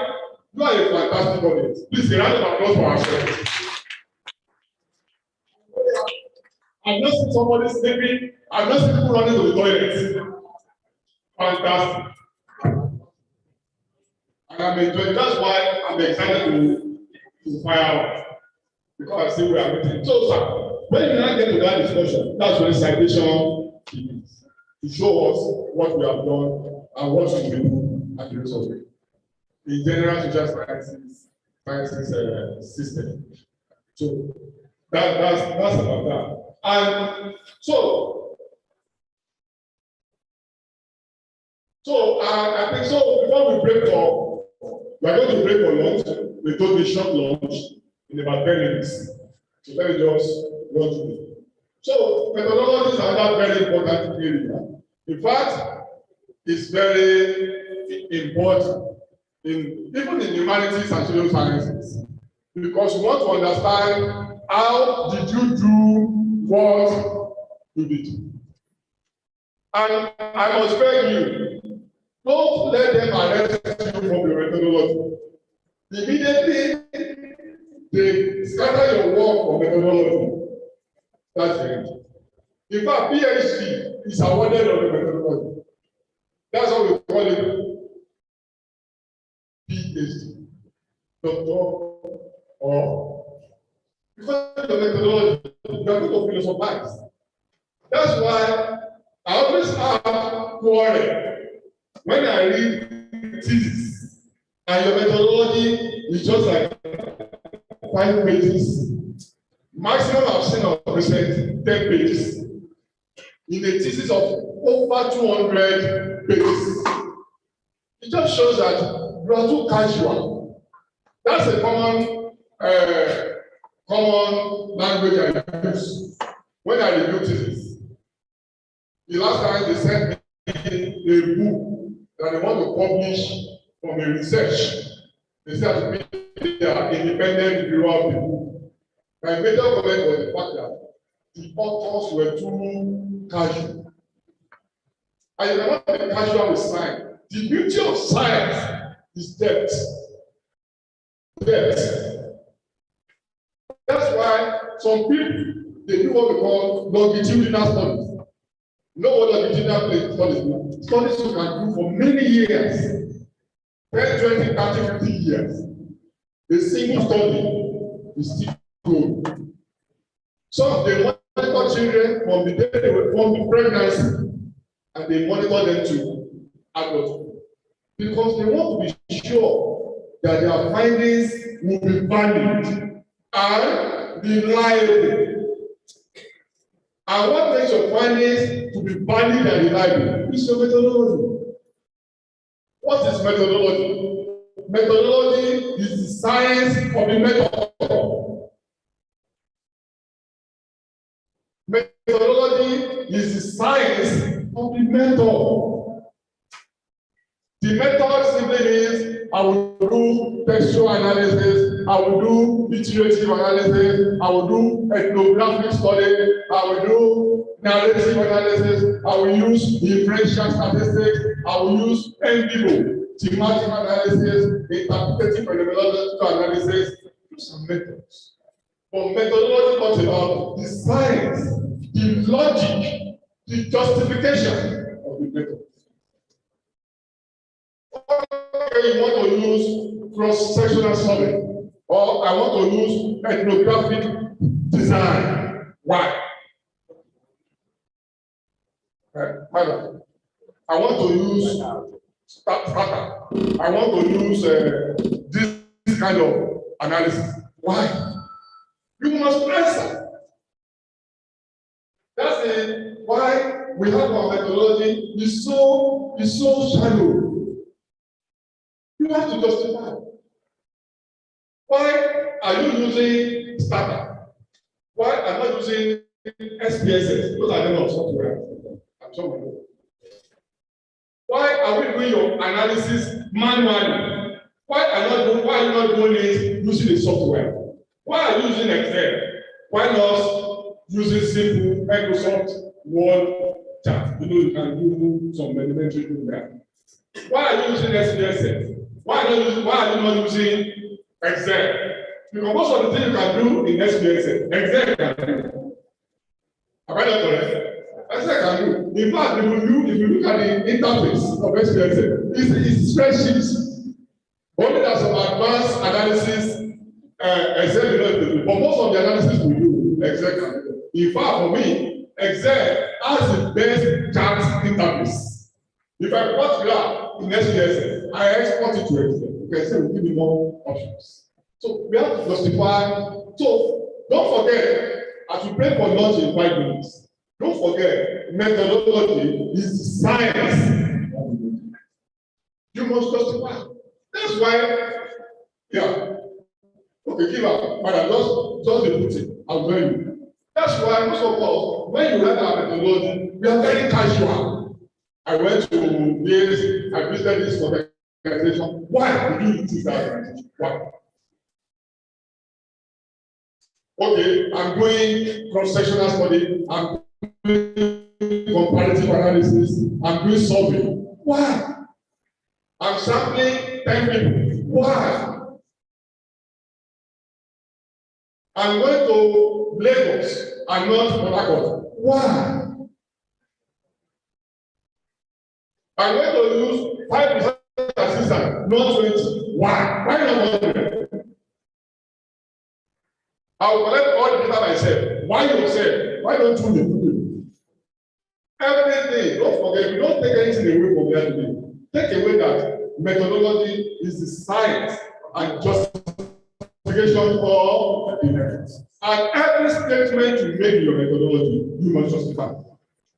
You must. Yes, on this issue of justification of methodology, is it sufficient to say that I am using scatter as an analytical tool because it is a robust software that caters for everything I need within the analysis? I mean, how do I justify the choice of a particular software? Is it sufficient to say that, oh, I'm using it because it's good enough, it has everything I need to do the analysis? Are you done? Yes, I'm just wondering how you justify a particular tool like that. Just sit majestically.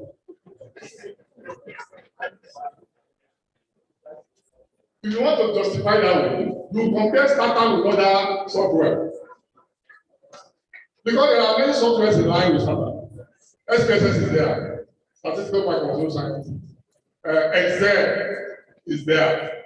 R is there now. Are you with me, man?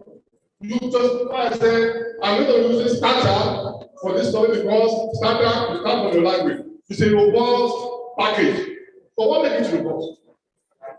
because it's more, the interface is more dynamic, it's that capacity to do more in-depth analysis. But don't forget, in software, we have the political economy. Sometimes use of software is not because one is, but because the administrator is American. Am I correct? Administrator is American. And next person is IBM. It's IBM. Just the same way, if you do qualitative analysis, you have ACTI and you have UNBIGO. So countries, there was a time I want to do one work for an American organization. They insisted that I must use startup. They insisted, no, I can use SPS, I can use all these things, but they said, so there are political economy, but at our level, man, if you are using a particular software, and I think I want to encourage all of us, try to build capacity in data management. Data is the future. Data science, artificial intelligence, interpreting this big data, they now call it. Try to use, it doesn't matter your discipline now. I'm sorry. I don't care whether you are in humanity, you are in social sciences, wherever. Learn data. I was talking to one of my professors. He was telling me that I should look for something we can do together online with you. The man is even praying that as to strive to know the Lord. The man is praying that as to strive. Because the kind of data management, training, work he wants to do, and so on. So, and I want to tell you, please, break disciplinary boundaries. We're in a postmodern era, in knowledge building, knowledge production, and knowledge utilization. It's a knowledge economy we are running. Don't say, me, I'm in this, I don't do English, me, I'm in this, I don't do this, it doesn't work. If you travel abroad, most of these degrees we study, they are multidisciplinary. Do you understand that? Most of it, they say that we feel over compartmentalized. People are talking about transdisciplinary study, multidisciplinary study, building consortia. So, address your capacities across board. Don't limit yourself. In fact, if I supervise your things now, or maybe your PSC, you cannot do manual analysis. And you cannot stop at descriptive analysis. You cannot stop at textual analysis. I do textual analysis a lot. But triangulate. Because it also increases your chances of being published. For you that you are in the academy. If you triangulate, you manage data. It increases your chances. One of the greatest person that inspired me in research to be creative is one professor in my university. Professor of English. You know, there used to be this narrative that people in arts and humanities, they have problems publishing, their career prospects is like this. You know, the man did PhD in the area of textual analysis and medicine. You said me? That's why English, he looked at the relationship between English and medicine. How English can increase health outcome. Is it not strange? Is it not strange? It's still today. It's not old man I'm talking about. You will see it just like this. It's a professor of English. His thesis is on English and medicine. When it's done, it was done within 2 years. When the university headed it down, it was in 3 years. That was what they did to me. I was done in 2 years. They kept my thesis for another 1 year and a half years. So no, you can't do it. We have standard. So by the time it's done, automatic postdoctoral fellowship was waiting for him in Canada because they've never seen it before.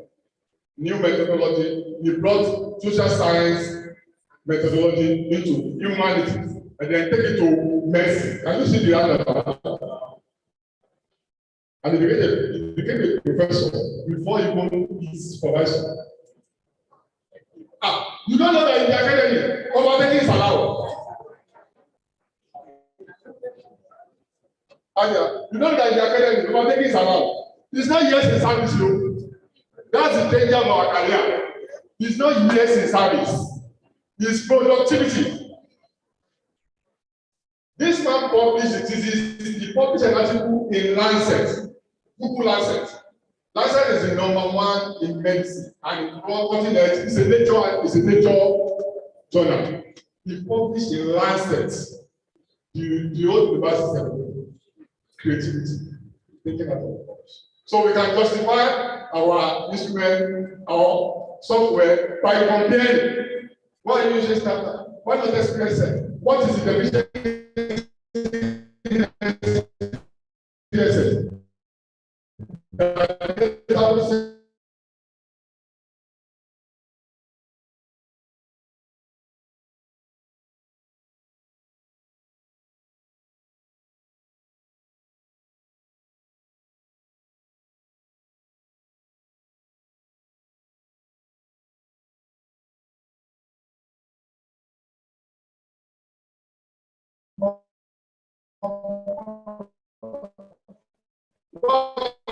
Not using power, which is the latest. One is developing. Give it me.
This is taking just about 10 minutes, please.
Okay, wait. Yeah. Let him on mute.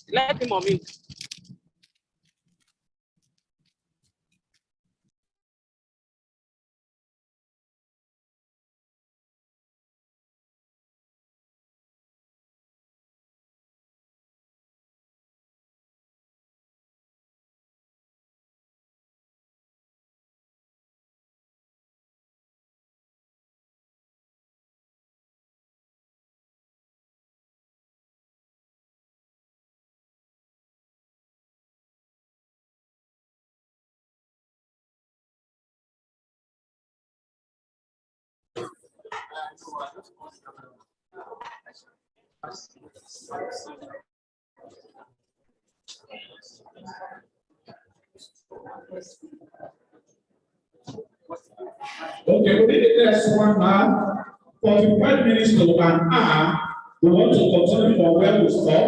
And on this note, I want to invite our facilitator for this hour, a person of Dr. Olayinka Akale, to continue where we stop. Thank you. Thank you very much. Thank you.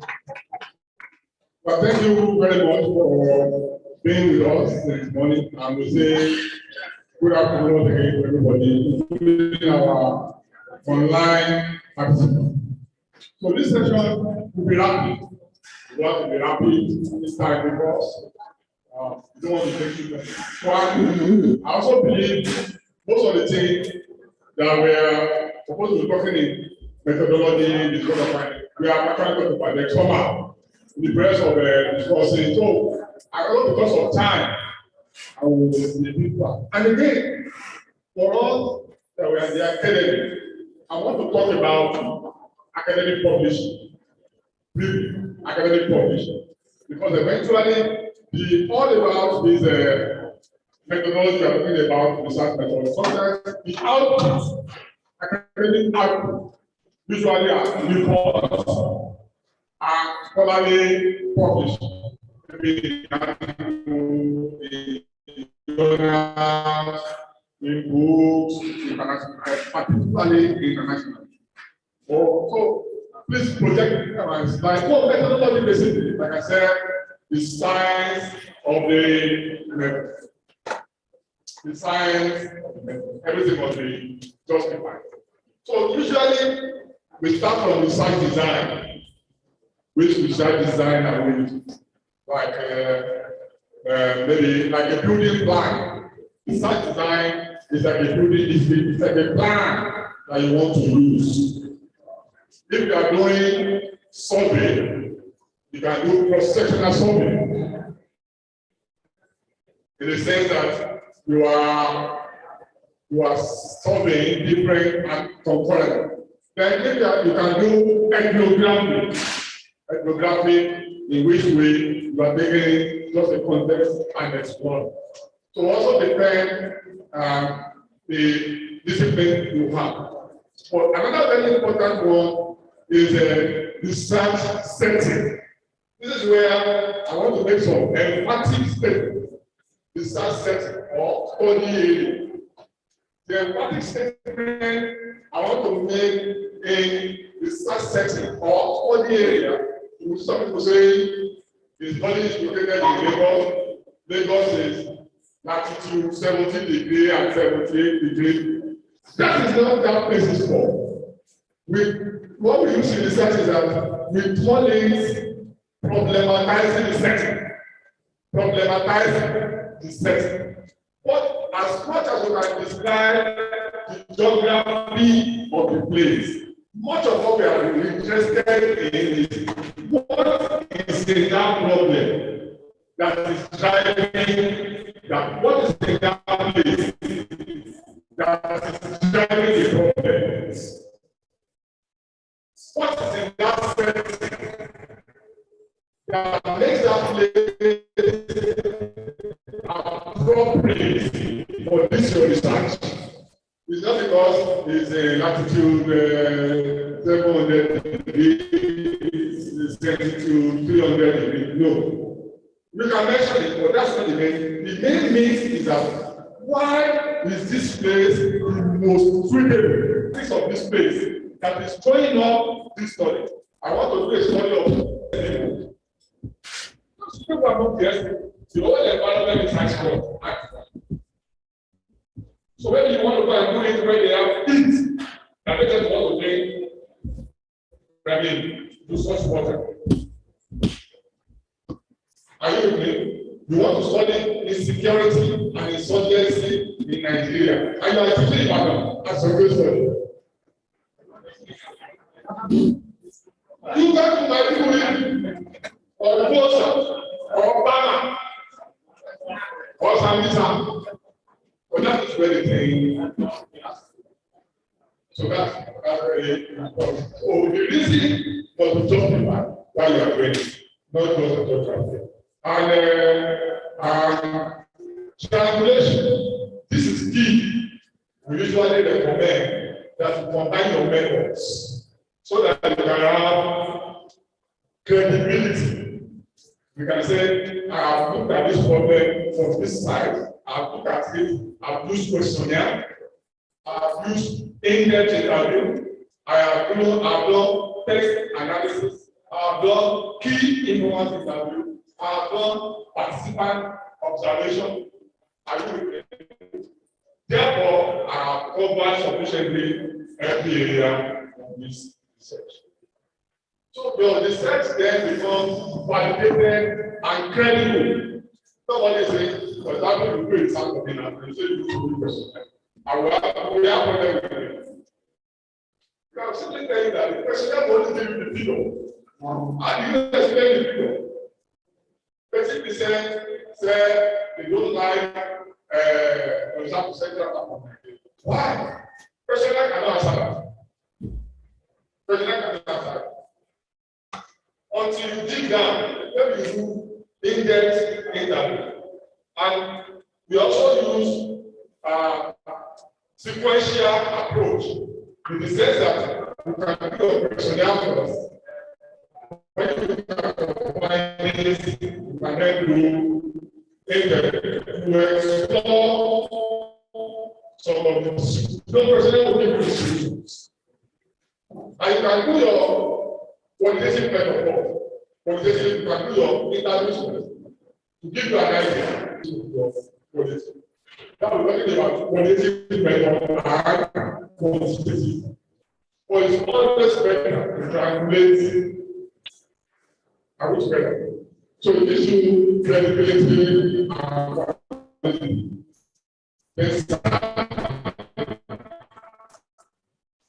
Something is another company. Normally, we shouldn't have sample.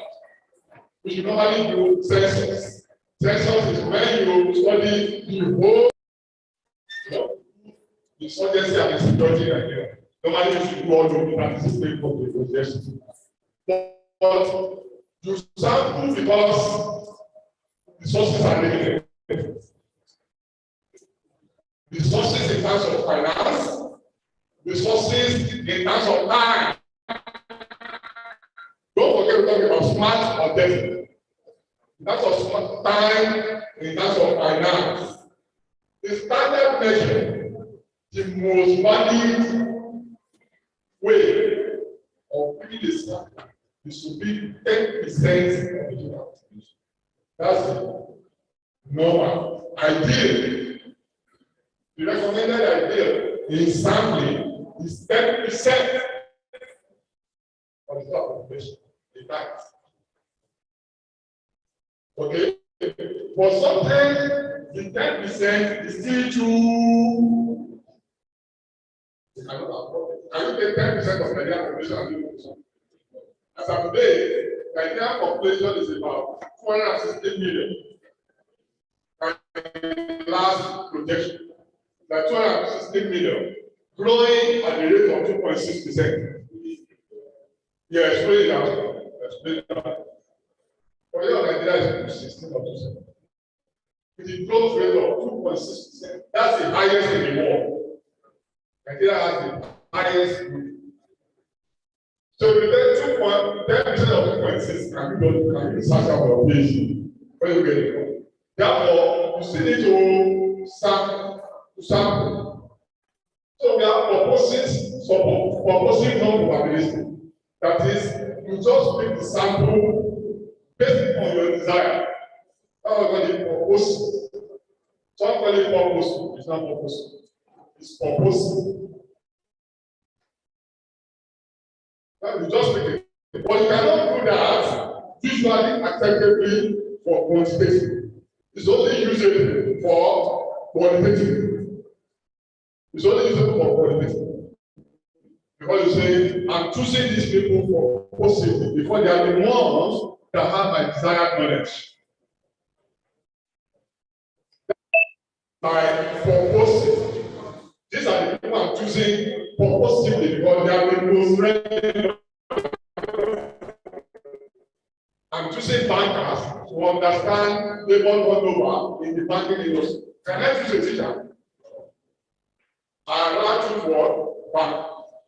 But we have scientific probabilistic sample, in which case we are thinking that we want to generalize. That's where the quantitative comes. But most of the important thing in this questionnaire is generalizability. So questionnaire has a mind that you want to generalize, and you want to discover patterns in quantitative matters. You want to generalize. But when you use qualitative design, you cannot generalize.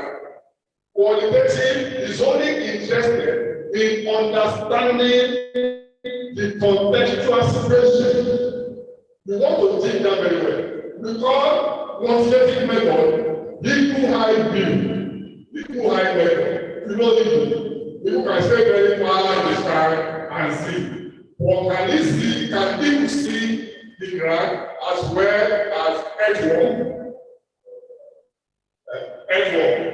Can people see the ground as much as edgeworm? So we call qualitative method edgeworm approach. Quantitative method equal high approach. People can see so what can people see the whole world when we see them small. But edgeworm, I want to do more edgeworm like comparison. Before I went to the kitchen to bring salt, to put on the thing I see. I just carry my salt, go and keep my wife. Told them to do the thing I've gone away. The thing will only enter the ground. So that is it. So, but what is important is that the society will give you the number you want to choose. But don't forget this last point on this slide.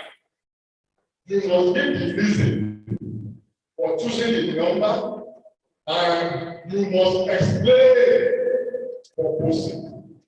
It's quite difficult in quantitative because you have to follow some procedure. You cannot say, I administer 500 questionnaires. Why is that?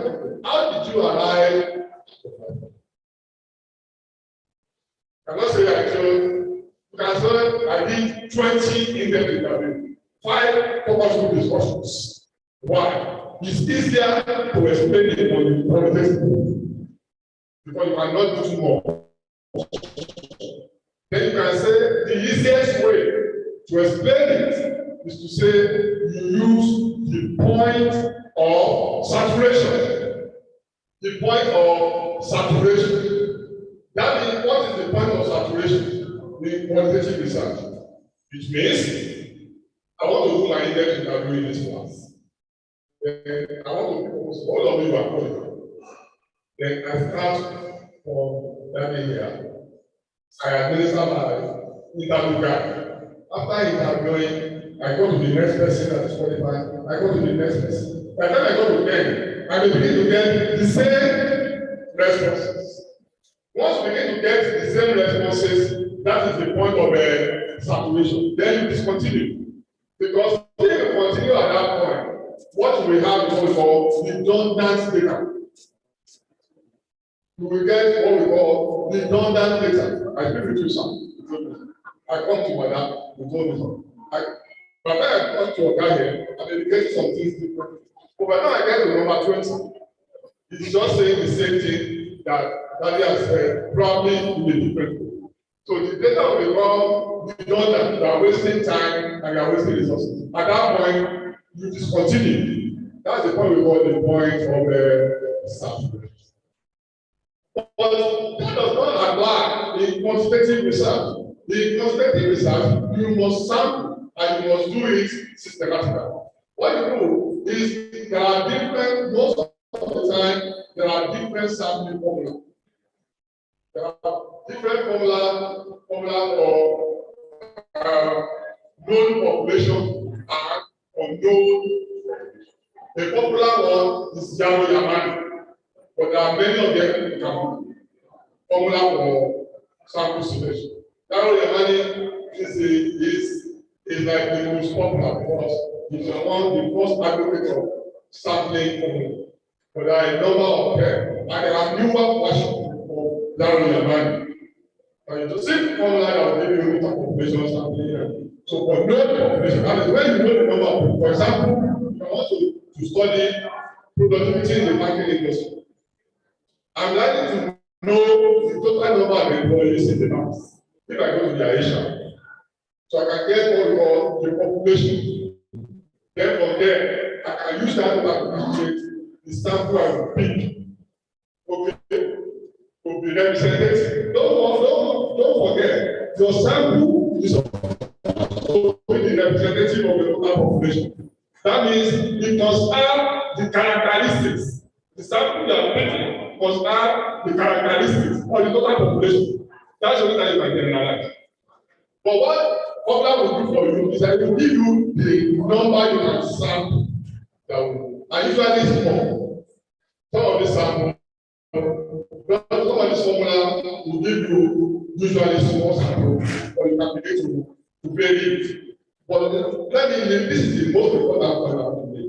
After the point that you cannot pick sample, just whimsically, is that it's not, this is very important. This is not the total number of your sample that is important, but the validity of the selection process.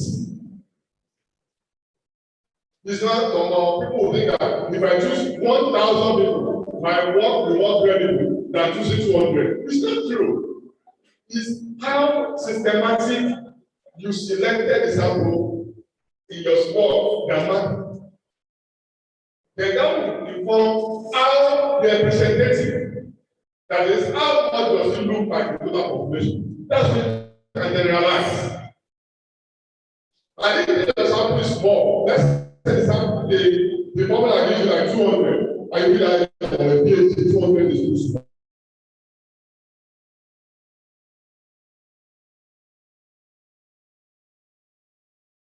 You can expand your scope. If you are looking at what you can do for, because there is also a relationship between your sample size and validity. If I select 1,000, it will be difficult for you to convince me that your 200 is more representative than my 1,000. You know what I'm saying? So I think that is what I want to leave. So research is there are different instruments of research we can use. There are different types. This instrument helps us to collect data from different people.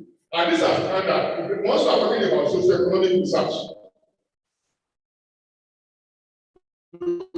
I have primary data, like somebody has and secondary data are those particular information that have been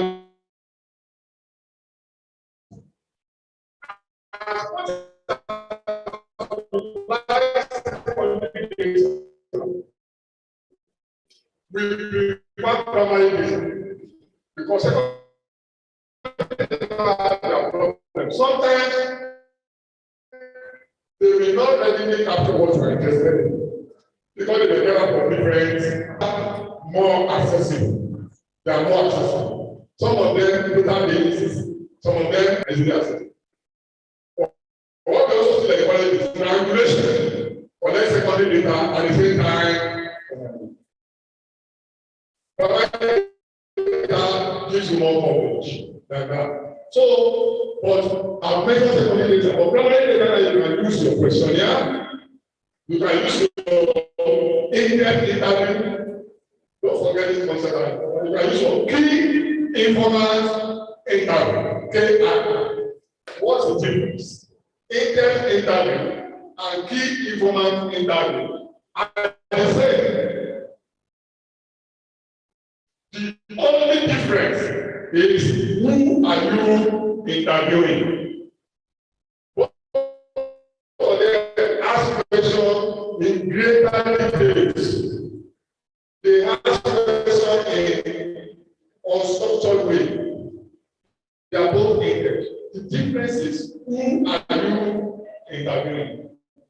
If I'm doing a study on banks in Nigeria, or banks productions, or labor turnover, are you with me?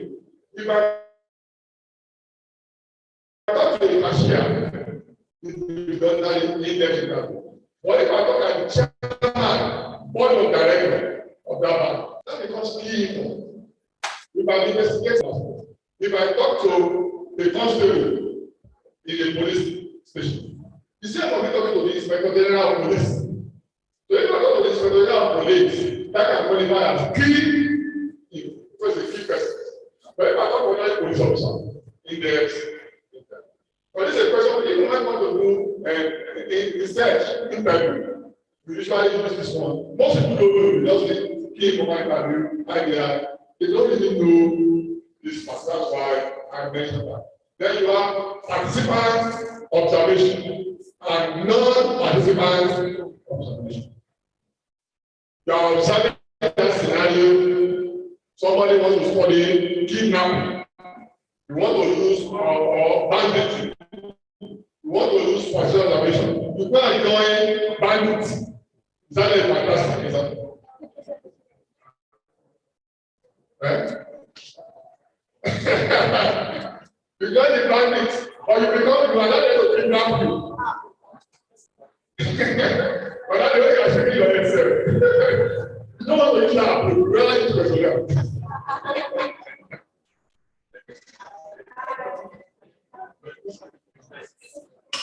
you know, there are people that are going for prostitution and they became prostitutes. What they want to do. Like, example. But after that scenario, we don't recommend such participation because the person became prostitute forever. The research finished. She didn't finish the research. So your research is what your mind exists. So we usually prefer just observe and you use other method for people. Because but you want you can use secondary sources, archival method, textual analysis, but you must explain. This is the important point now. Why are you using this? How did you develop it? Like, so you must explain your preference or preference.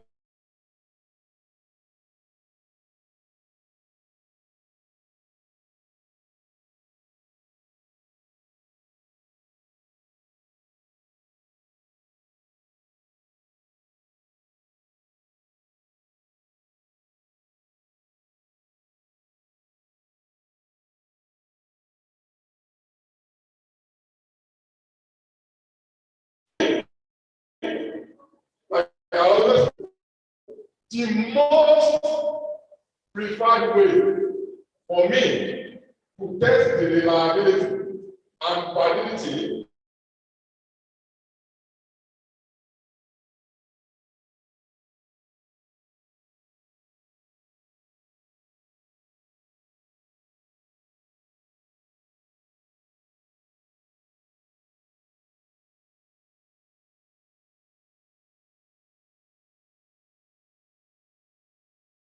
the most reliable one for me.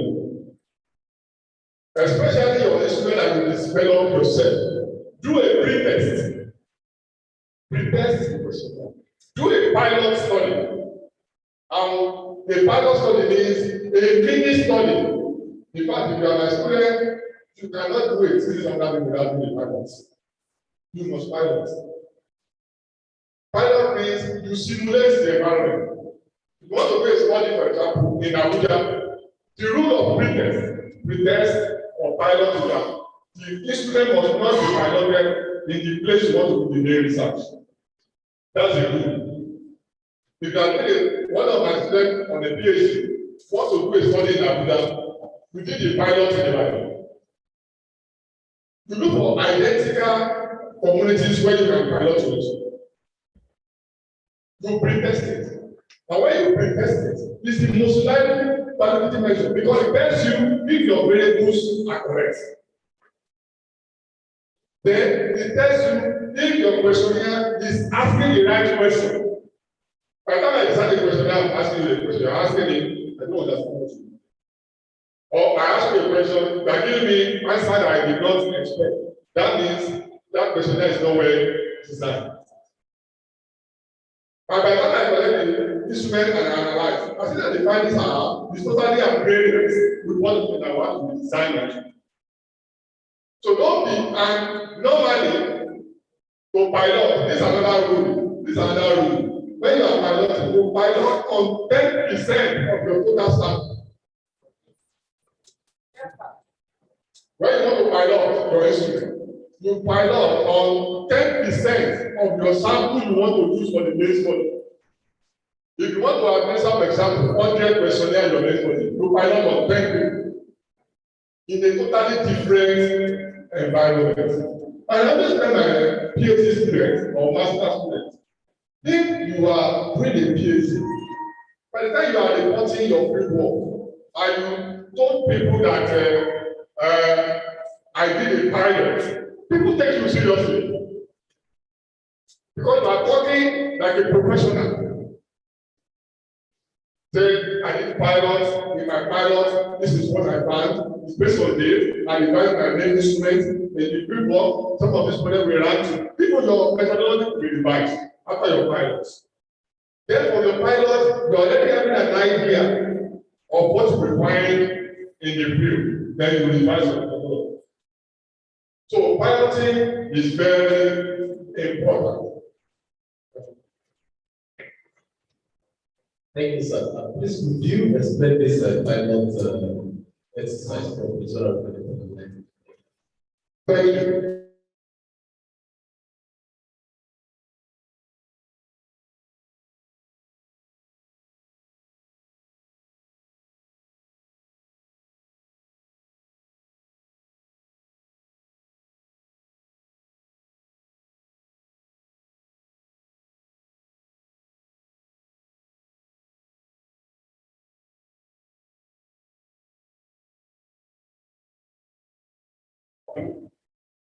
Or key informant interview guide, for example. You cannot do that until you validate your questionnaire or you validate your interview guide, structured questionnaire or semi-structured interview guide. To be sure that this instrument you are taking to the field will deliver appropriately. To be sure that this instrument you are taking to the field will measure, will capture your objectives effectively. Don't forget, your instrument also, and it's very important. Your questionnaire, your interview guide must be modular. I thought we call modular design. Pre-coded modular questionnaire. What that means is that you have arranged your questionnaire objective by after your informed consent at the back of the questionnaire, introducing it. The next section you will have is socio-demographic characteristics on your questionnaire. The next one will then be objective one. You will restructure it in a statement form and begin to ask questions on those objectives. You will ask enough questions on those objectives that you will be sure that by the time I analyze these questions, these variables, it will answer my objective. Once you are done, maybe you have 20 questions based on that objective, based on your variables.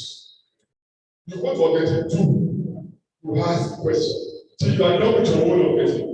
That's where you can be sure that you will capture. Now, sir, after you have designed this question, You now take it to the field, a place totally different from your research area. For example, if your research area is in Abuja, you can test it in Nasarawa. You must not do your pretest in the same place you want to do the research. Otherwise, your main research will become invalid. It will be biased. It will not be objective. It will be subjective. In most read and expressed, the study is in Abuja, but we decide to use Ibadan. Are you with me? Then the standard practice is that your pretest will be 10% of your expected sample. 10%. So what you want to do with the pretest is to test your instrument, to administer your instrument on a different population, to be sure that your research, your instrument will be reliable, that you have the right question. By the time you come back on the field for your pretest of Ireland, and you analyze your data, and you discover that it's not answering your research question, then you redesign.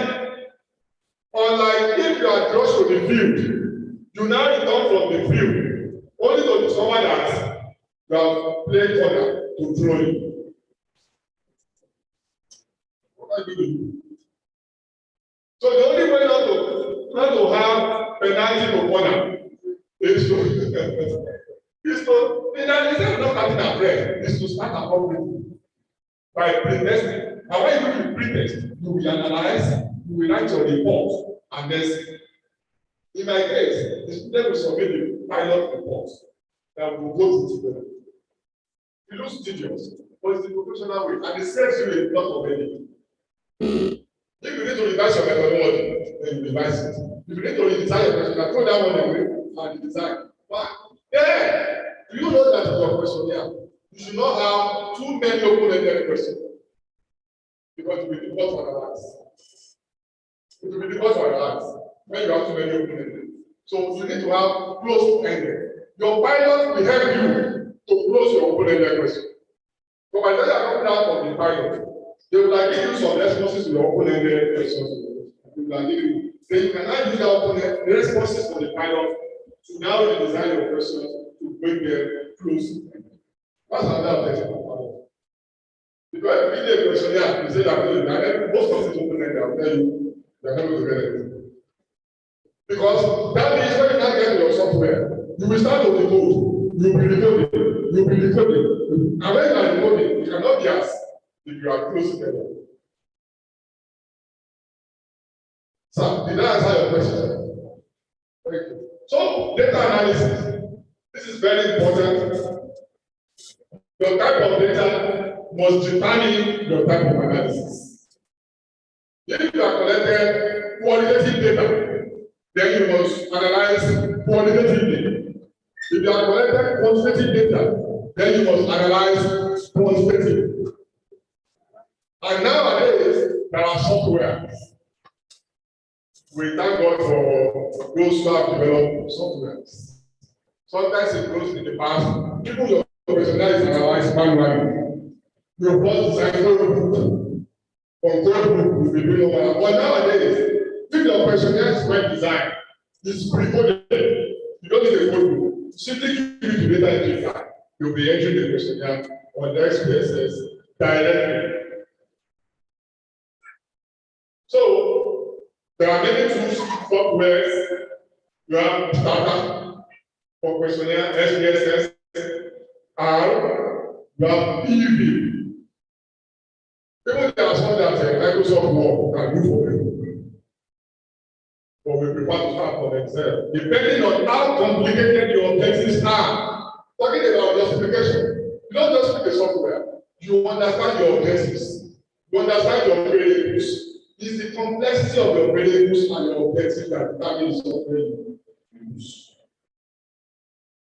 If your analysis is just simply descriptive, you don't need Stata, you don't need you may not need R. Why do you want to analyze?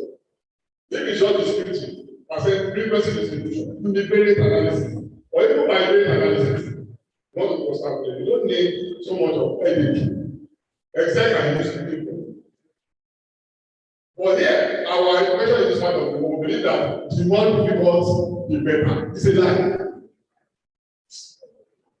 You don't have to commit suicide because you want to get it.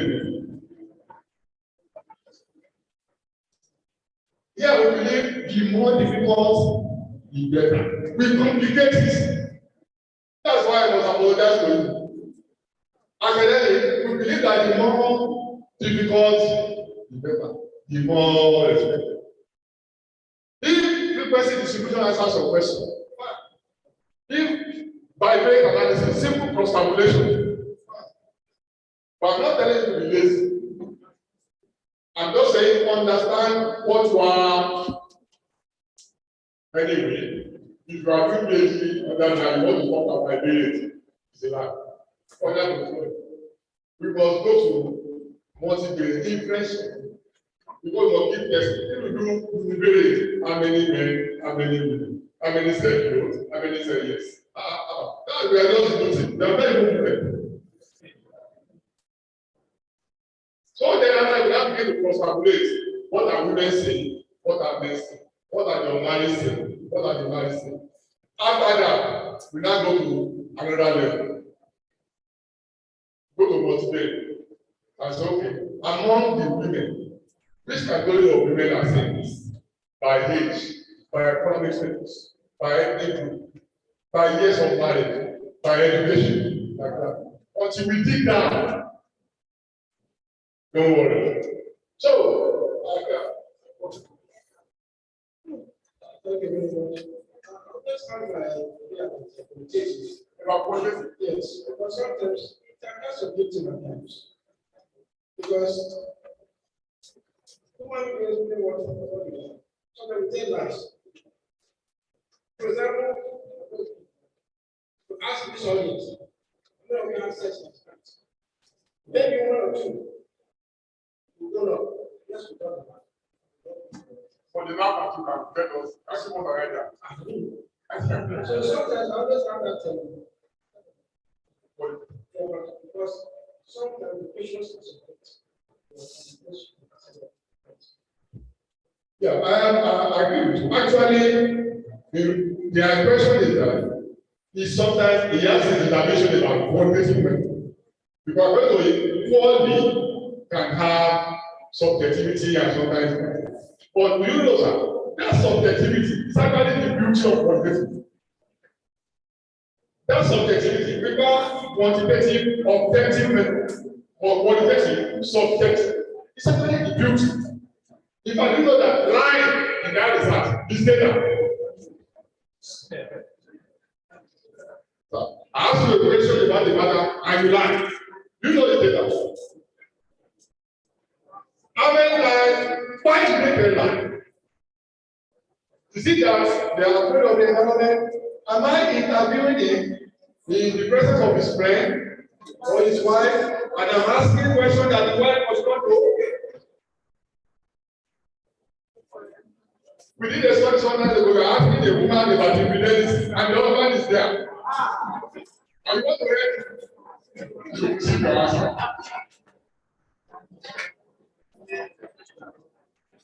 So, sir, you see, we actually believe that subjectivity, as an article I just published on subjectivity in research. So, the reason we put this quality is to have subjective understanding of the issue. That's why calculation is very important. We have had objective. That does not mean they can't lie in question. They lie. It's human nature to lie. That's why your methodology must be strong. And even you, as a data collector, you must be strong. When they lie, you will know that. When I look at the video, you told me one lie. I will know. You want to have that. In research, we also have what we call internal consistency. For those questions of my questionnaire that have direct bearing with my objective, the way you want to run your analysis, there are some questions you will use to run your advanced analysis. There are questions of the questionnaire are more important than the others. Some of them are done teaser to introduce you to the question. But I'm sure that the what you will use to run your analysis. Such questions, you don't ask them only one. You don't ask them once. I will repeat them. If I ask them once, I can repeat them in every section. So that when I run the analysis of that question on that variable, it gives me distribution. If I run it on this section, I will run it again at that section. I will run it again at consistency. Because they check the question and measure of internal consistency. If I ask you, you are open-ended. You know, if I want to ask question, age is open-ended. Income, open-ended. This interval variables, open-ended. So I ask you your age, you say it's 50. I go for another place, I then categorize the age. I said, pick your age from this bracket. I pick 30 to 20, 20 to 30. So am I not telling you that at this point? And then, from my own experience, while I'm interviewing you, today I can see you. I know you might not be 20 to 30. I know you will not be maybe 50 to 60. I will then use the first video, I will not use the one. So it's about the dynamism and the competence of the research. That's why sometimes it doesn't matter how big you are, you must be involved in any of the research. Even as a consultant, there's a research I was doing for an organization in this country, in some international partners. I was in the field. There's another one I'm doing with another. I'll be in the field next week. The research assistant have been sent for the field again next week myself. Quality assurance, get quality. But it doesn't matter how you train somebody, it cannot be like you. And research is very tedious. When you do research, you get tired. To collect data. So what is the order? Who sent me? So by the time you interview 2 people, the third one will be hard. So we have to be well trained and be ready to go all the way. So don't forget there are ethical considerations you have to follow. Your research, the methodology section must end with either limitation of study or ethical consideration. It's very important your research must have ethics. It means there are ethical principles that must guide your research. If you do a research without ethical consideration, it's not acceptable. Because we believe that you are dealing with human beings and you must not endanger them. How did you protect yourself? How did you protect your respondent? And the standard ethical principles are anonymity, on no account, I repeat, on no account should you mention the names of your respondent. It's a standard ethic. You must not mention that, and you must not describe them in a way that anybody will recognize them. And you must not use their picture without permission. And if they give you permission, cover their eyes, can plot their eyes, and do that what you want them. But you must use picture in your research. It also validates your work. You can have appendix. It's important. Please try as much as possible to have appendix. To show some of your field experiences, to show some of the field encounters. You go to a particular, you are doing a work on banking industry, you are interviewing the chairman of the board. This is a design as a picture. Let it be part of our appendix. So they will know that you went there. Some people will not know there. They will look later, but we know how to write them. 1, 2 questions, everything is good. But when you are using the appendices, make sure you cover the. So anonymity is one ethical consideration. Non-malicious, you must do them no harm. Voluntary consent, we call it informed consent. You must get their approval that you want to talk to you. And sometimes they have to sign. They have written consent and they can have power. But we prefer written. So results are so sensitive that we want to be sure that this person actually cannot be I say what they say. I know somebody that his professorship was taught for over 10 years. He could not move from being a senior lecturer to a professor. And they nearly sacked him. They nearly sacked him. I'm telling you about the place I know very well. He took God to sack him. What happened? He did a research. And he reported the findings. And he published the paper abroad.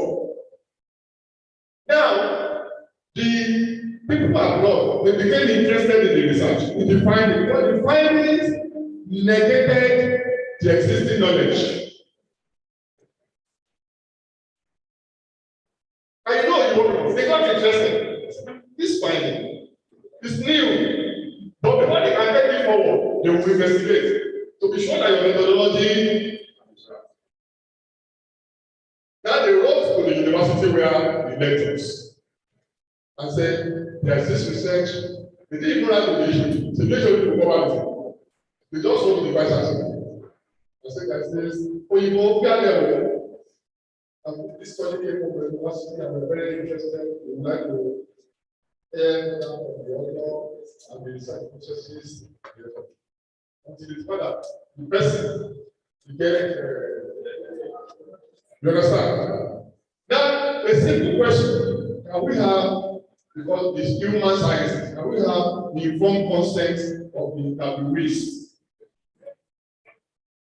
Because it's simple question. To start with, can we have the informed consent to be sure that it's aligned with the best practice? My sisters and brothers, let me examine this for the next subject. And you know what you need to stay on the, because you have to subject it to disciplinary committee of the university. So what I'm saying here is we're not talking about academic alone. We're not talking about theory. We're talking about practice, practical. So the procedures must be well documented. Let them sign the form. It's usually at the back of the questionnaire. They're using a for detail of soft copy. They can tick and record all your data. If it's quantitative, record all your interviews and keep them.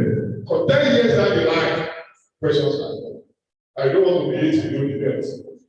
So you must be confidential, value-free, unbiased, must be strictly against them. There's what we call laser principle. Laser. Your research must be relevant, acceptable, credible, easy to monitor. That comes to the example I just made. Anybody must be able to conduct the same research you have conducted, using the same methodology, and must get the same results. That's how methodology is very important. If you do a research, and I carry your thesis, and I look at your methodology, I must be able to replicate. So if I cannot replicate your research, I need something. Replicability. That's why methodology is research is science. So, robustness, and there must be no manipulation. So, in the later presentation we have spoken before, we must have enough. I think we have plenty about this area. About your findings must be well organized. You must use, when we do depth of analysis, part of what we do is to look at the robustness of your analysis. You look at the grammar, then your presentation style. You should not just present casually. You must use a blend of presentation style. As you are writing English, use charts, colorful charts. When I write consultancy report, clients, the consultant, they love graphics, infographics. I will pack infographics there. If you are using tables, they don't like tables. Tables are very academic. Especially your table is not so complex. Oh, they present your report. They want simple things, graphs, charts, as we use pie chart, use histogram, use bar chart, use graphs. So use a number of different presentation styles. Though there are some findings that you cannot report by graphs, by charts. They are so complex. Then you use tables for those ones. They are so complex. There are some complex data that charts is very important. But if there are those ones that charts can accommodate, and make sure you put them in columns. And list your findings according to objective, like I said earlier. Then discussion of findings. I think we had lengthy discussion about this before lunch. That you must discuss and you must explain and elaborate your findings. Then you must discuss showing approval and disapproval using theory and literature. This is the last part of faith. In this chapter 5, you must be careful. Don't be tired. The end of a thing is more important than encourage yourself. Encourage yourself. You do just to this very important chapter. For this chapter, we have summary of major findings, which may be also recommend that you list of objectives and put major findings there. And also, conclusion. What is the conclusion of the whole matter? Then you recommend. Then don't forget a very important component is contribution to knowledge. You must not end your project or thesis without indicating contribution to knowledge. What have you contributed? What is new in your work? What is original? You have heard so many things. What is new in your own research? What are you contributing? In some university, we don't even award your degree at doctoral level without showing us contribution. You must, and you cannot do that except you understand the literature. Now, and summary of findings, conclusion, recommendation, and conclusion. Then you can have suggested areas for further, especially if you have limitation. If you have limitation in your work, is this your limitation now will now be suggestion for further? Like my study, I could not do this, but they are important, therefore I recommend that other studies can be done in this area. Some people who are still partly talking, if they pick that your thesis, they can easily see the direction they can pursue. So it's very important. Then your references, I'm sure somebody will talk about this. So after this session, just wait a little. But important for the LCU side. But important point is that make sure you cite all your references. There must be no missing reference. Then there's a debate between references and bibliography. I know the university has its own style, but generally speaking across the world, references talk about the work that you have read that are relevant to this your work that you have cited. Only bibliography means all the works you have used and the ones you did not use but can help knowledge in that area. References, when you use references in your thesis or your work, it means the works that you have used, the literature review that you use in this your work, and you have cited in this your work, they are the one you must include in your references and facts. For bibliography, some schools use bibliography, and some publishing houses use bibliography. One of my books that was recently published, they told me to use bibliography. The publishing house in the UK. But bibliography means the work that you have read, that you have cited in your work, and those ones that you consider important. Maybe your course of reading, they are important, but you did not directly use them in this your work. But you want people not to learn more. If they read them, it will help them. That you include them, then that is bibliography. Are we together? So that does not apply to if you are doing your program in SC. I'm talking to you about international best practice. So I believe your future is bright. You will still find yourself in some higher places. So that's what happens. So SCU has to just start to absorb the load. And don't be casual, all works, reviews, sorry. My question is, in your analysis, can you kindly explain how you define the objective?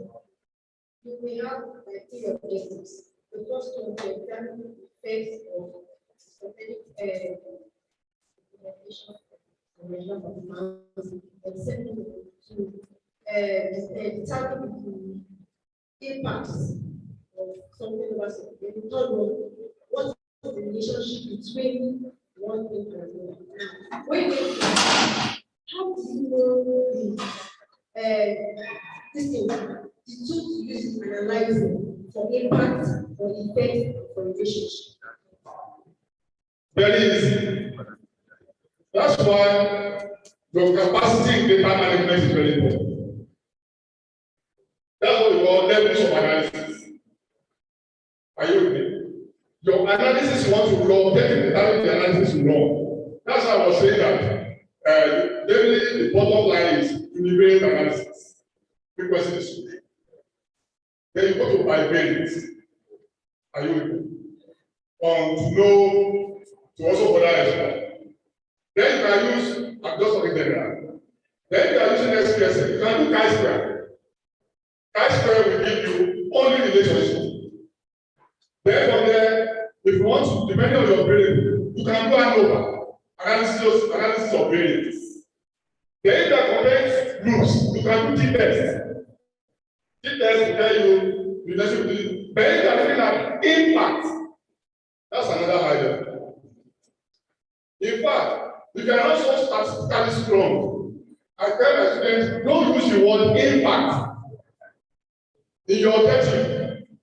Because before you can zero in and say impact, you will have trouble with somebody like that. You know what impact is? People are saying it is A that is responsible for B. Don't forget, we have to eliminate factors. Intervening variables. Before you can say A causes B, there may be intervening variables in between. You have to eliminate it.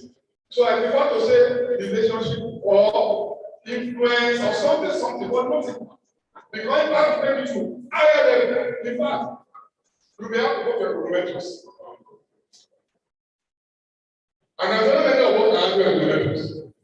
Because I can say answer some question. But to ask this properly, directly, without hearing you, how you know is the way you state your objective. If you say you want to do, once I see the word effect, we are talking about impact. Then you cannot stop it in the variance. You cannot use a frequency distribution. Then you cannot stop at bivariate from circulation. Because circulation is not sophisticated enough to bring that an impact. Then, but that is the way you will graduate to. Starting from the variance, you are still going to impact. Then the one on relationship, you can stop at chi-square. Chi-square will give you relationship. Are you with me? Or you can go into the next way you do chi-square, you can do row percentages, column percentages, total percentages. Aside the chi-square value, you can use your percentages in the row and column to also narrate your relationship. Then you can go for that between text and see. But then you between text, ANOVA, correlation, that objective must have been for relationship. But now, if you now want to go to impact, then you have to go to regression. After regression, we need to do logistic regression. We have to do multiple regression. Are you with me?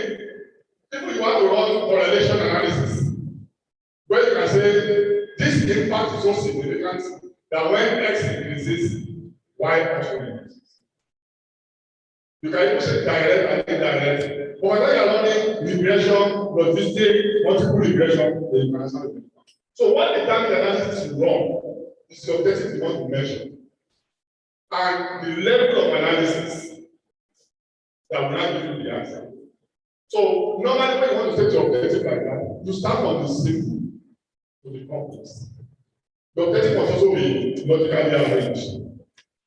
The basic one is the relationship. You settle down on us at the level of my parents. You can solve an annual, cross number. Then you now go to effects. Because it's for the data you are running for relationship and you also run for those other ones.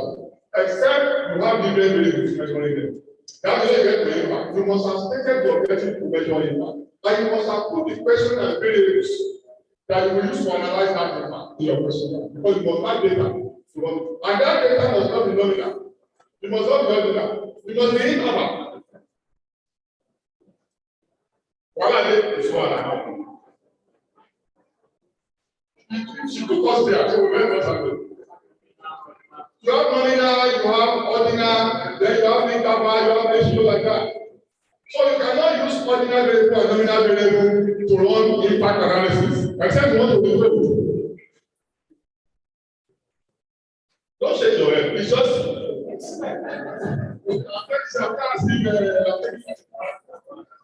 So it's a level. So you must have.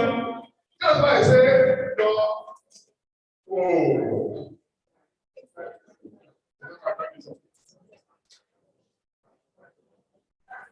The second time is up. Okay, sir, please just give me 10 minutes. Then I will just address back. Yeah, somebody's raised that there. Okay, can I do some prayer?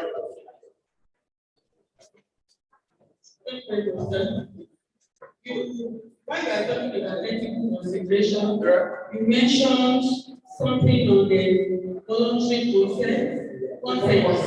Yeah, I want to ask that is this voluntary consent applicable to when you are choosing case study? Yeah. Is it applicable that we have to any case want to use as a case study? Should we first of all get voluntary consent from them before we use them? Yes. The answer is yes. Emphatic yes. They must allow you. It's when they give their consent that they will give you access. And that's when somebody goes behind you, they can say, yes, we allow, and it's for you to document the consent. Because in case your findings throw something very controversial, they won't deny you.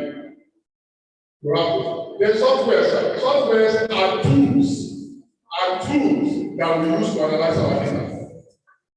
They are computer tools, and there are many of them, depending on your research. There are many tools, software, just like MS Word that you use to type, Excel, PowerPoint that we are getting. There are tools also that we can use. If you are doing questionnaire, you want to analyze a questionnaire. Common tools are Excel, Microsoft Excel, SPSS, which is statistical package for the social sciences, or Startup, which is more complicated than SPSS. And you can use R. There is R now. R, the new one is pending, but it's more complicated and more advanced. It's just R. So R in database. It's in database. EView is another software that you can also use to analyze. Then if you are using qualitative, if you are collecting index interview, focus discussion, key information interview, you can use NVIVO,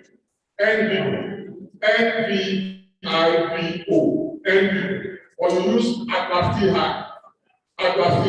but try to do all of it.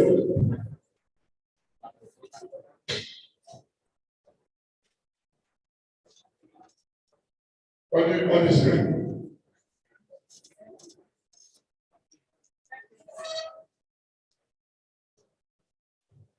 I want to go out to chapter 4. Now, some analysts, they magnify that chapter 4 as if you can never know. My question is because I read another analyst some time ago, and I said, how can I know this chapter 4, the analysis? And the person said, you have to start with 250,000. That's number one. Then it will take like 8 months, a year. Now, my question is this: is it possible for all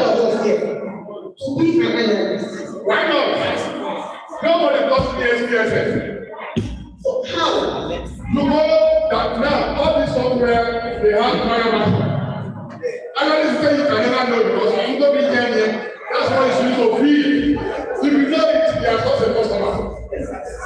Now, how to know it? There are no trial version on your laptop.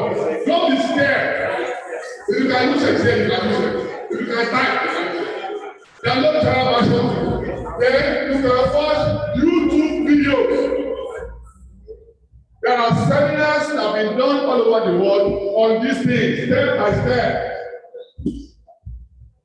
Analyze for example. Excel is consultancy that you somebody to before. You can know it. Now, if you want to go with this, you listed now. Is it? I know it will be time consuming. It's not time consuming. Okay. You don't need to spend as much time as you are spending on WhatsApp. You don't need to spend as much as you are spending on Facebook, watching on Twitter. You don't need to spend as much time. There's no trial version. Watch YouTube and be practicing. Trial versions are on time. Some trial versions will give you 1 month. 1 month trial version. Before you get a license, practice. My sister, if you are using software, you will be in money. People are looking for data scientists. If you say you can't know it, how did you know it? You didn't make it from heaven. Come on. Now,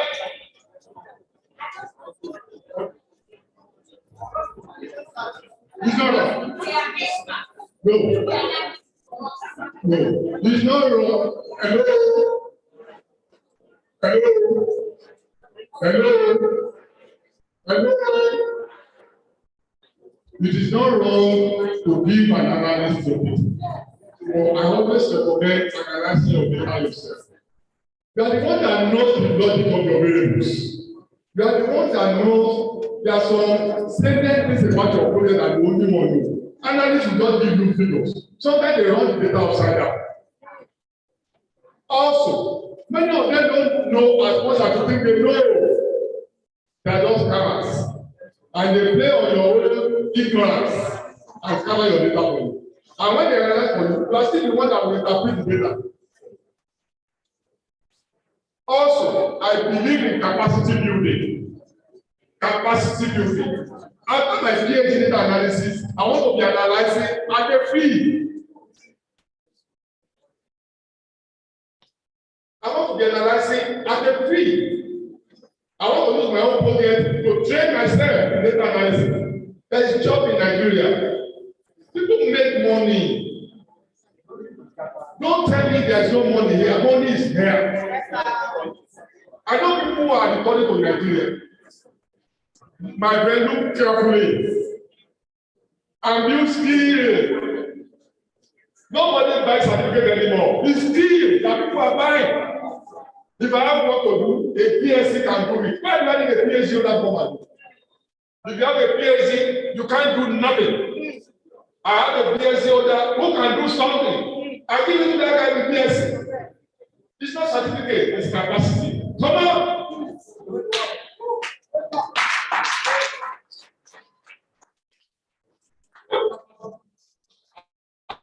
I want to sit down now and start fighting. How can you tell somebody who can do? You want it. If you live for 100 years, you can't use 20% of your brain. Genius, no genius has used 20% of their brain. Human brain, not human brain cannot compare. When you say next time, make sure you take it up. You are getting somebody who cannot compare. What is the software? You see that human being that design software? That's what they say I can't do. You see that human being that design? Did he have years? Academic writing. This is where I want to stop with. When you do your project, make sure you publish. Publish in the right places. Don't publish in predatory journals. Fantastic journals is purpose. God bless you.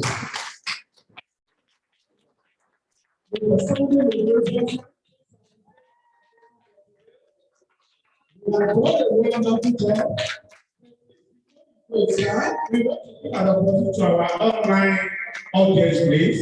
For 1 or 2 questions, if there is, please, if you are online, and you need further clarifications, can you just simplify out online so that we can take, please let's have a seat, please. So that we can take 1 or 2 questions before we go, before we release Dr. Olayinka Akale.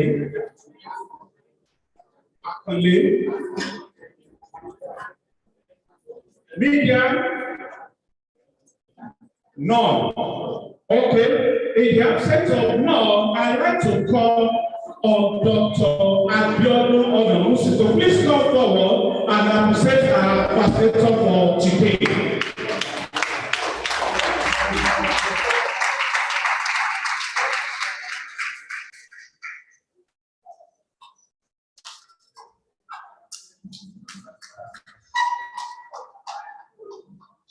Thank you very much.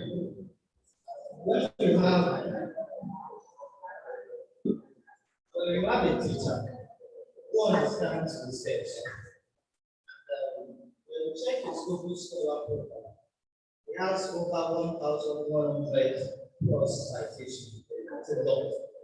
Sociology, society, things done about role of men in the house, things done about actually, things all about FMC keeping an emerging issue in Ibadan. I mean, it takes a lot to do all of this. I know that if we give him a little more time, he's probably going to be here till tomorrow morning. He will not be hungry, that I'm very assured. And will keep on teaching and teaching. I want to thank you very much, sir, for the beautiful presentation.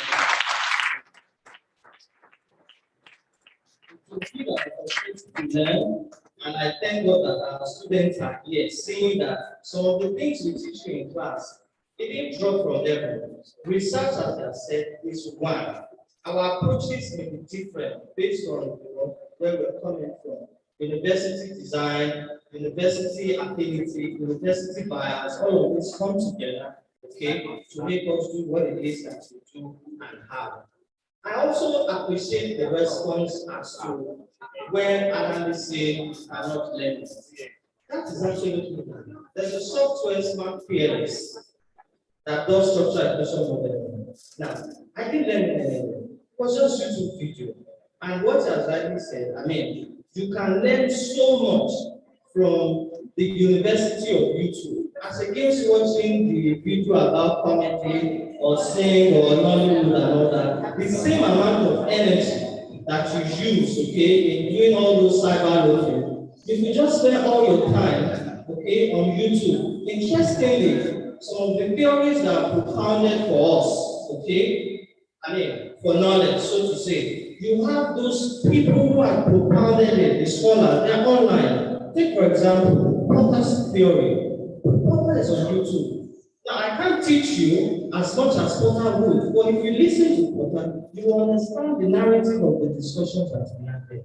Thank you so very much, sir, for the wonderful time.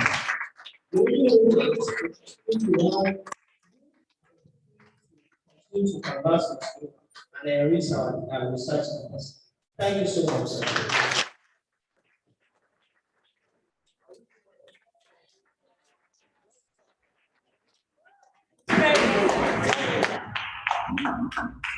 Yeah, thank you, Dr. Abiodun Onamusi, for that wonderful appreciation.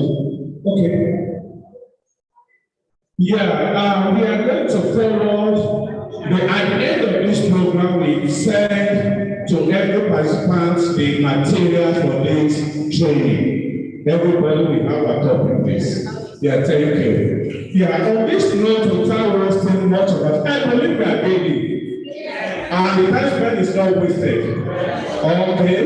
Yeah, thank you. Yeah, on this note, I want to bring someone, another scholar, and another scholar, who knows the integrity of rising star. We want to come look at that, we want to come to our own base and say, okay, we now have to write from chapter 1 to 5, but how do we reference? And that is why we thought it wise, since most of us are still in the process of writing our thesis, whether at the starting stage, at the pre stage, at the post stage, or at the final stage. I want to believe that this time is going to be a great and tremendous help to every one of us. On this note, I want to welcome to this podium scholar is as lecturer with the department, is the postgraduate college coordinator for the department, and he has been taking this course. I have been teaching this course for a while. Therefore, from his experience, and he has been reviewing theses that have been sent to him from time to time. Therefore, from his experience, he will come over now to lead us on how to write thesis, Leeds City University style. Welcome with me, Dr. Friday.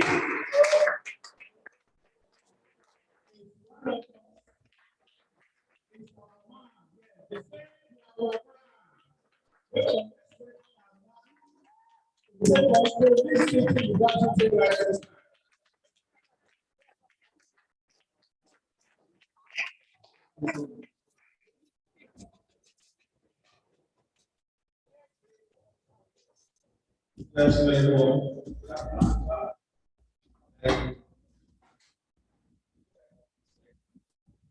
Now, very quickly, I don't want to take too much of our time. I know with the guest is money. I'm going to start a very well established protocol. And, I want to appreciate the HOD of the department and all our very senior colleagues for this opportunity. And of course, our students and our participants. Thank you so much. Now, let's go very quickly. When the first speaker was talking, he said, research is universal. That is very true. But then, there are peculiarities in approach. And such peculiarities depend on your discipline and your institution. So today I'm going to be talking to us on our own peculiarity. That is Leeds City University. So, very quickly, I want to take you on that journey. First of all, I want to start by saying that one of the first responsibility of a researcher is to get the facts correctly. And the second responsibility is to communicate the facts. In essence, citation is the process of communicating such facts. And that is why it is important for you to know how to, not just to know the facts, but how to communicate such facts. And that is why we are here. And again, you must never, as a researcher, take the credits that belong to someone as yours. And it's a very, very serious crime in academics. Now, having said that, what is citation? What is citation? Now, as I said, okay, sorry, I want to ensure that, okay, this is where we are. What is citation? I said here that citation can be defined as the method of acknowledging someone for his or her work. And it involves two major processes. Number one, there is what we call the in-text citation. And of course, there is what we call the endnotes and the bibliography. So, citation is a major part of academic writing, and you must note that. And why citation? Why are we citing someone. First of all, is to give credit. First is to give credit. Now, the first speaker that came here today said he has published about 100 publications. I mean, over 100. Okay, 150. And I was asking myself, how much has he earned from the 150 publication? The truth of the matter is, major area where we can earn anything is when we are calling acknowledgers. That, oh, you have done so well, let me cite you. I tell you the truth. So one of the key reasons for citation is to give what? A credit. Very, very important. Secondly, is to ensure that your facts are actually accurate, that someone can verify it. For instance, if you are telling me that there is a particular percentage of maybe the level of poverty in Nigeria is so percentage, and you don't even tell me the source of that information, then I will begin to doubt if what you are going to tell us at the end of the day, or you find this to be true. So it is important that you cite for the purpose of accuracy. Secondly, you cite because you want to connect your readers with other people who have done similar work. So that if they want to do any work, they can say, oh, let me see what this other person has done. Since this man or this woman cited it or her, let me check. Before you know it, you can come up with a direction, with another focus of research. That is one of the key reasons why we cite. Again, is to extend your research scope. For instance, if you have stopped here, and I've seen what other people have done, and I've seen the gap, then I will need to think of filling your gap. And I can't fill your gap if I cannot see what other people have done. So one of the reasons again is to expand your scope of research. And of course, is to avoid plagiarism. Very, very true. To avoid what? Plagiarism. Now, having said that, what are the situations that demand citation? What are the situations that require me to cite? You should always provide a citation in the following reasons. Number one, when you quote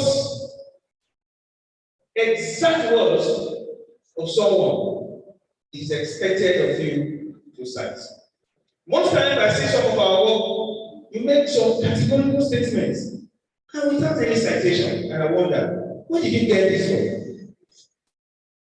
For instance, I attended one program at University of Ibadan one time, that's a few years back, and somebody, a very renowned, not really a professor, but I think he was an associate professor, so he was talking about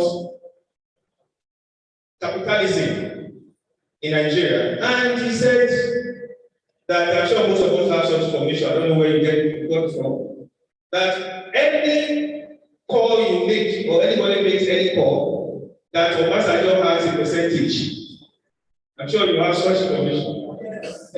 So, and we went back to his work, and we couldn't find the source, and he kept hammering on that. We got to the point one of the professors, please shut up.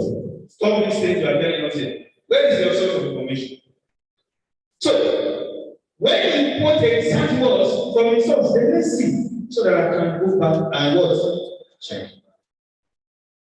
Again, when you paraphrase the idea associated with specific source, even though you did not quote it exactly, you need to cite it. And that is what's going to take us to our own peculiarity, which is Surabia. Again, when you use idea ideas or methods or theories that you know they are not yours. Sometimes you say, oh, I don't take so theory. Abraham, sorry, let me not use maybe the theory of performance. And you just say it from the surface, and you just go like that. And the question is, who propounded that theory? You need to tell us. Then again, when you use some specific figures, you use data, you need to tell us the source of such information so that I can go back and check. Having said that, what are the information that require citation? In most cases, the information in your citation must be able to answer some specific questions. Anytime you do your citation, whether the endnotes or the bibliography, you need to ask yourself the specific questions. When you look at your citation and you can't print out or you can't answer these questions, then there is something wrong with your citation. Number one is who created this source? Who is the author? So if I look through your endnotes or bibliography, we're going to look at the differences later. And I can't answer the question, where did you get this information from? Who created it? Then there is something wrong with your citation. Secondly, what title or other data identify this information? In other words, we talk about the volume, we talk about the pages, we talk about the issue. So if I can't identify something with it, or something that identifies your source, then there is something wrong with it. Then again, who published it? What journal? We need to know the journal or the textbook. We need to know. Then when was it published? The year of the publication is very, very key. We want to know. And where can we locate it? Is it online? Then if it's online, then where is the URL? You can tell me the full meaning of URL. This one. You can tell me here. You said what? Uniform resource locator. Like that. What about the DOI? Correct. Digital object identifier. I need to find out if all these things are included in your. And when I see all of these things, then there's every likelihood that your reference style is going to be correct. But I'm not saying it's correct yet. I will sit together. Then other information you also need. Determine whether your referencing style, or reference style rather, is correct. Number one, we talk about the quotation marks, the italics, the capital or the upper case or the lower case, the comma, the columns, and of course the parentheses. The position of all of these varies from one university to another, or from one discipline to another. But here in this city, we're going to be looking at which one are we using. Now, what are the various referencing styles or methods, even though we're not going to talk about them? There are so many, so many. But the most common ones include the APA, American Psychological Association. Very, very common. Most of the journals around the world, they accept APA format. Then, of course, it's Turabian, Kate Turabian, or Chicago reference style. So when this comes to your mind, or when you hear this, I'm sure this city comes to your mind. Is that not true? When you hear the word Sorebia, what comes to your mind? Licity or PG school. Sorry, the Prosperity College. Now, we also have the Modern Language Association, MLA, and of course the Harvard. But here at this city university, you are required to stay with Sorebia Star. And this Sorebia Star has some elements I just want us to quickly look at. Number one, look at the in-text citation. We're going to be looking at the footnotes. We look at the endnotes, and of course, the bibliography. Some we just pick, even though to Sorebia, just pick the endnotes and the bibliography without the footnotes. But here at Lee City University, think what we do is just the endnotes and what?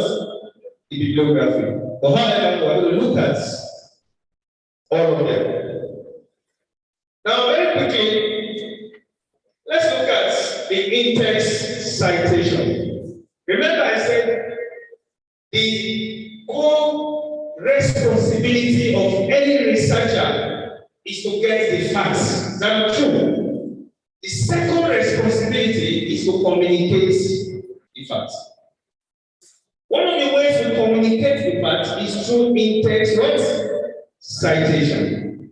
Here at this city, the in-text citation is done with a numeric digit, usually placed as a subscript at the end of your sentence.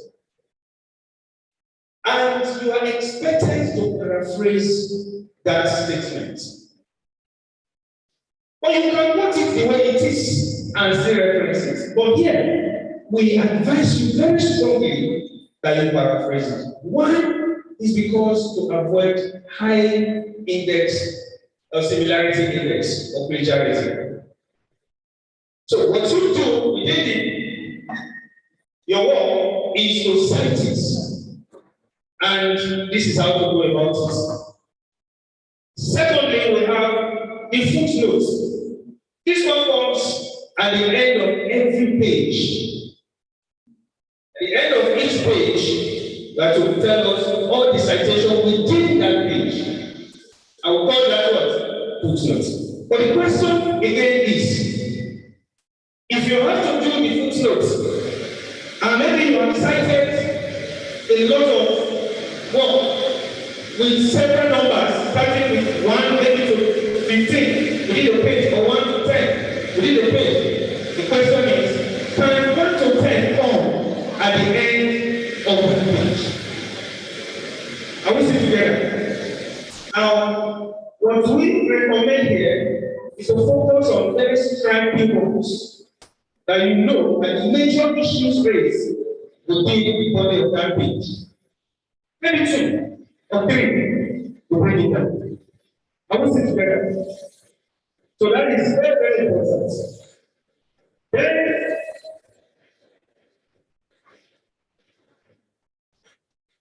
thank you, sir. Thank you. Now, the next one is what? The endnotes. The endnotes are listed at the end of each chapter. Or the paper, the end of the paper, if it's just a paper or if it is a thesis, at the end of that chapter, then you do your endnote. But how to go about it, I'm going to show you. But then the question again is, when you have, for instance, all your references or all your citations, maybe you have 1 to 20 or 1 to 30. And of course, you have to do it in superscript, right? Now, you are now in chapter 2. Are you going to continue 21, 22? How are you going to do it? No. You start with a new number. Yes, in chapter 2, you still have 1, 2, 3, like that. Why is it so? The essence of endnote is that when I am reading, I should be able to go and check immediately.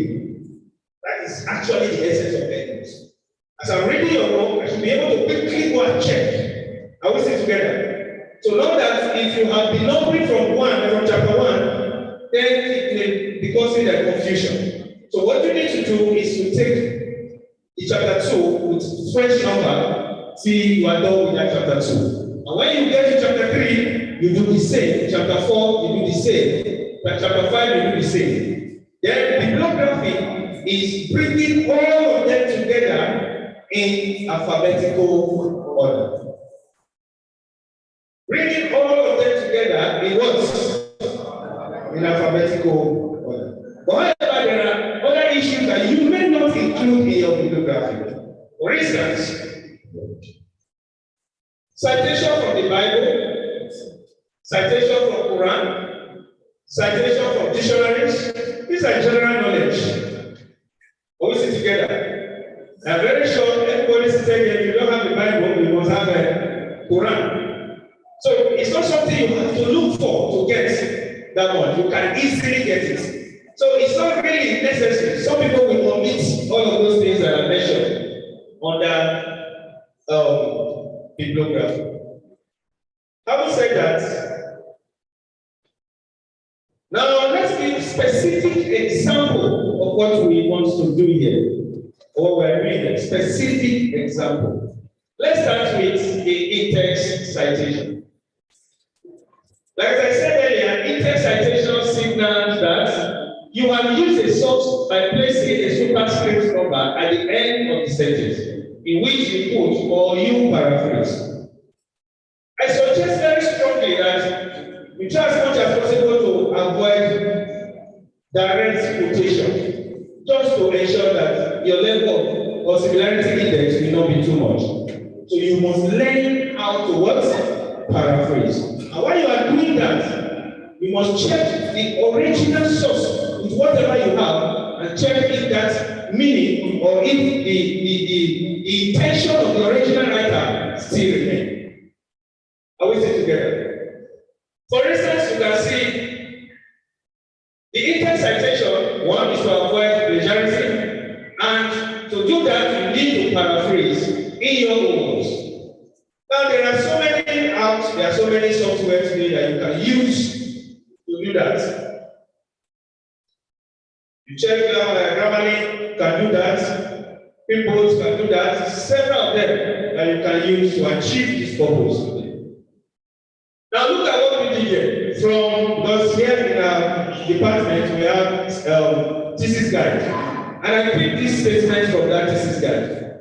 Look at example. Globally, employee engagement is considered a smart strategy for creating and maintaining a competitive advantage. Even though there is a consensus on the need for employee engagement among management of organizations, it has been reported that there is a steady decline in employee engagement in modern organizations.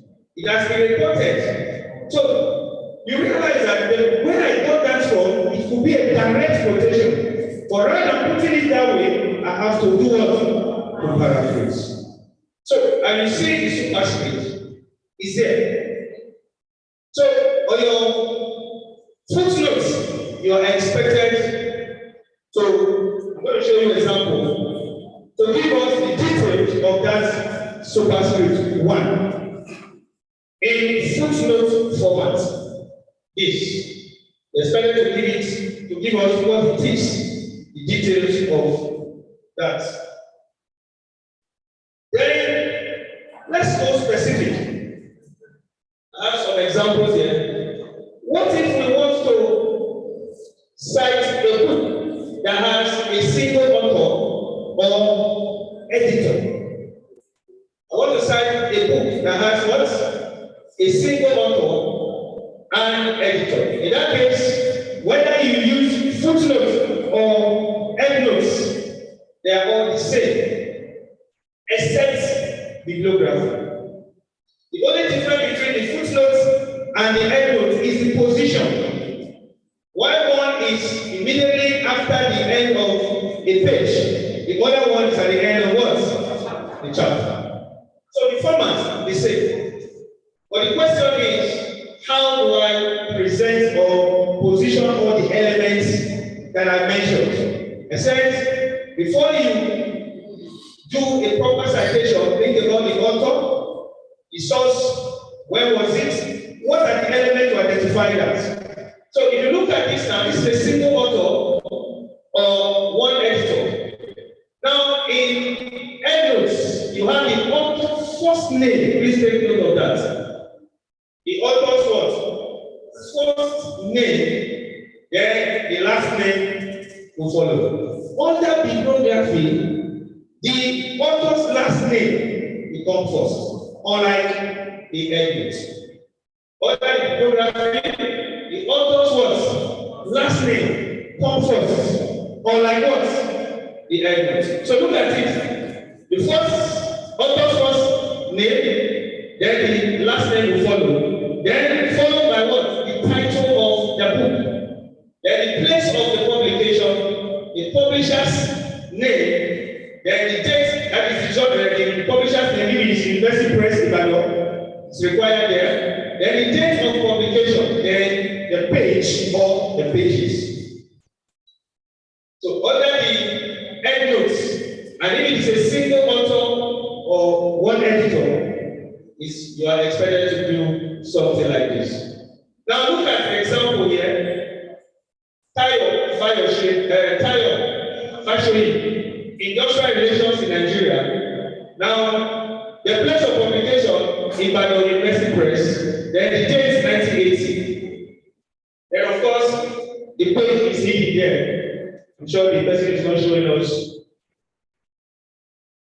Now, look at how we can represent this same endnote in terms of bibliography.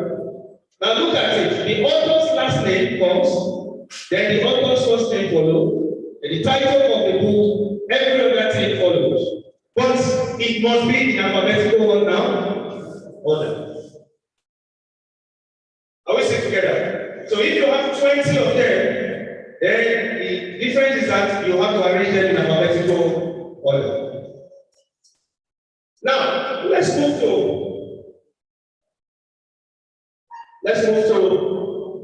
in a situation where we have a case of a book with an editor instead of author. Editor. We have no author there. What do we do? Now, the editor's first name and the last name, then ED will follow, that is edited, then you now put the title of the book. Then the place of publication, then the name of the publisher, the place, the date, and of course, the pages. Now, how do we also use this to do our bibliography? Now look at it again. We also have the editor's last name. Now that's endnote. What do we have? Editor's what? First name. But in this case, now we have what? The editor's last name. And every other thing will follow. But there are still some differences I'm going to point out. When we talk about the comma, the period, that is the full stop, how do we position all of those things? How are we going to go about them when we are talking about endnotes and bibliography? Now, what about the multiple authors? We're still talking about a textbook. What about multiple authors? For a book with two or multiple authors, you have the author, the first author, that is the kind of endnotes now. You have the author number one, the first name and the last name follows. Author number two, the first name and the last name follows. In the case of what now? Endnotes. Are we still together? Now, when we come to bibliography, what do we have? The author first, and the first author, what do we have there? The last name. And of course, like that. That is the major difference between the endnotes and the bibliography in terms of what? Multiple authors. And of course, we have example here. Then again, we have the single chapter. That means you contributed a chapter in a book that is edited by someone else. Are we still together? So there is, you have a contribution, you have a chapter in a book. How do we report that?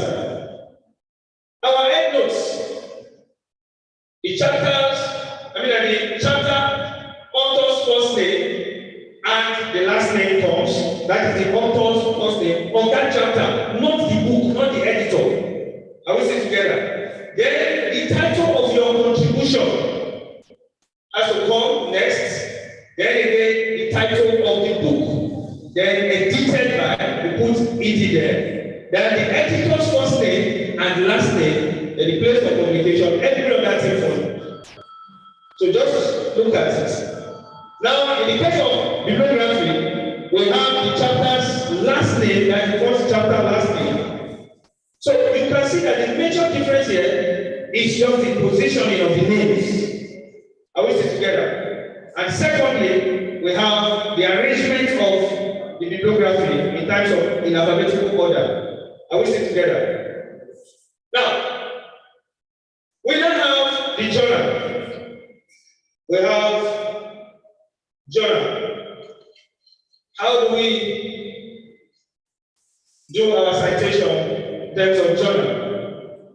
The author's first name and the last name, the title of that journal, the title of that form, then the journal, the volume, the number of the issue, the date of publication, then pages. Thank you, sir.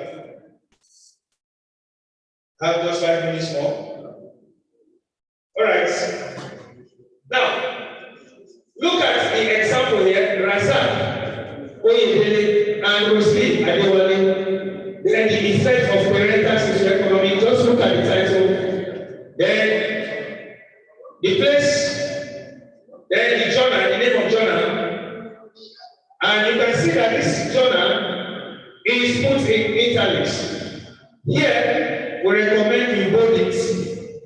But in some other people who are using citation, trivia, they may have to put it in what? In italics. Then, of course, we have the volume, the issue, and the year. So one of the major issues we have discovered here is the positioning of all of these elements, especially here at Leicester University. Some will put the dates before the volume, some will put the volume before the dates, and like that. But this is the right thing to do. Having given us the name of the journal, the next thing is the volume, then the one that has issue, come with it in brackets, then the year, and of course, the pages. Please take note of that. Then, of course, if we have to do that in terms of bibliography, the major difference here is that when we have Razak, Oyedele, then Oyedele has to come before what? Razak. And after that, you have to make sure that you have all of them the same. The way we presented them in EndNote, you have to present them like that. But there are still some little differences that I'm going to bring out before I end this brief presentation. Now, let's look at the order of the elements. Please, I would like you to take note of this. Very, very key. Very, very important. Now, in punctuation, please take note. In your EndNotes, you separate most elements with comma. But in bibliography, you separate them with what? With full stop. Please take note of that. Very, very important. Again, in EndNotes, you enclose your facts, such as the dates, in parentheses. But in bibliography, you don't need that. This is also very, very important. Now, the styles are different because the EndNote is intended to be read just like a text when you are reading something from your book. Are we still together? So you are permitted to read with comma, and at the end of the day, you put what? A full stop. But when we talk about the bibliography, they are all designed as different entries. So full stop is required to separate each of the entries. Very, very important. Then, of course, the italics and the quotation marks. You use the italics for titles of larger text or titles. When we have like a journal or the name of a textbook, you can put them in italics. But when we have the titles of smaller entities, like the chapters in that book or article, you use quotation. And again, you also use quotations when you are reporting unpublished article. You also use quotation to report that. Ladies and gentlemen, at this point, I want to say thank you and God bless you. I really appreciate Dr. Friday for the wonderful work that he has done. But before you present as 1 or 2 questions, we have just 5 more minutes because of those who are online. Thank you, sir. Thank you for your presentation. Thank you. But, I have 1 or 2 last. You said I have last. Go ahead. What's that? Because of explaining case regards to our preference. Is that what? Because of explaining case regards to our preference. Let's assume making kind of a reference to the cloud. And the first line cannot contain the names of author. Am I allowed to? Which one are you talking about? Is it the endnotes, the footnotes, or the bibliography? The bibliography. Am I allowed to use indented?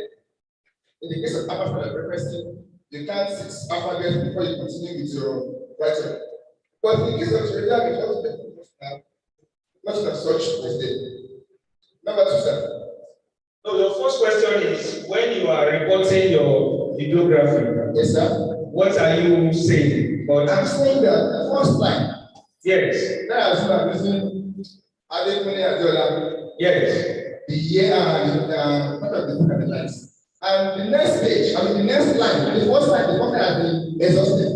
I need to read from the second. You shift it down now. You push it down. That's what we complete. You have to shift it and ensure that everything is together. I know, sir.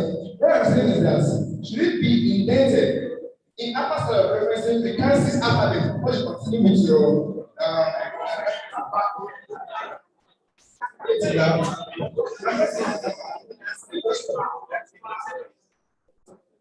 Trying to continue like that without being indented.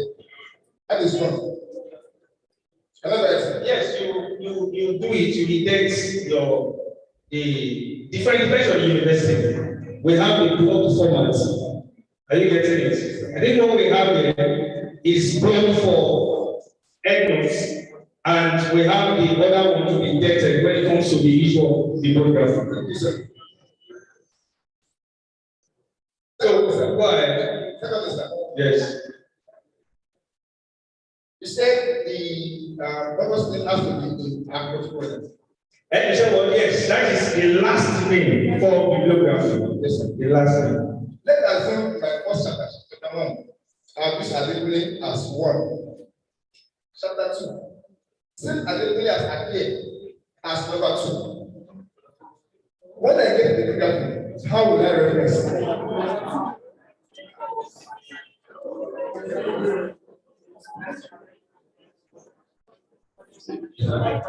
You obviously suggest that you really need to learn these things. Maybe you come to me because most of the questions you are asking, they are really very ridiculous. But they are okay. I will explain to you.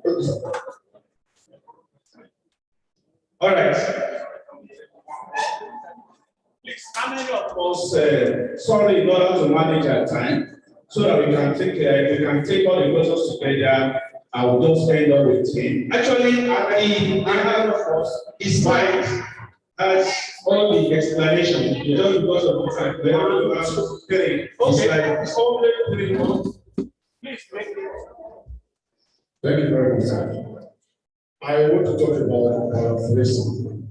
Say what? Paraphrasing. Okay. You did say that when we quote, we have to start. Yes. To acknowledge the originator. Yes. But when we paraphrase, we still have to start. Yes. I'm wondering, where is, if I paraphrase now, where is my originality? Okay, that is good. Now, please take note to answer everything today. All right. In case of in-text citation, let's, for example, I'm trying to factors associated with non-Nigerians. You said what? For example, in-text citation, factors associated with non-Nigerians. And I put sleeplessness 1. Can I use sleeplessness 1, anxiety 2? Because they are from different literary views. Okay. When I use sleeplessness, anxiety, depression, then I'll level it 1, 2, 1, or 2. No. Just tell us all of them. At the end of this last sentence, you can tell us yes.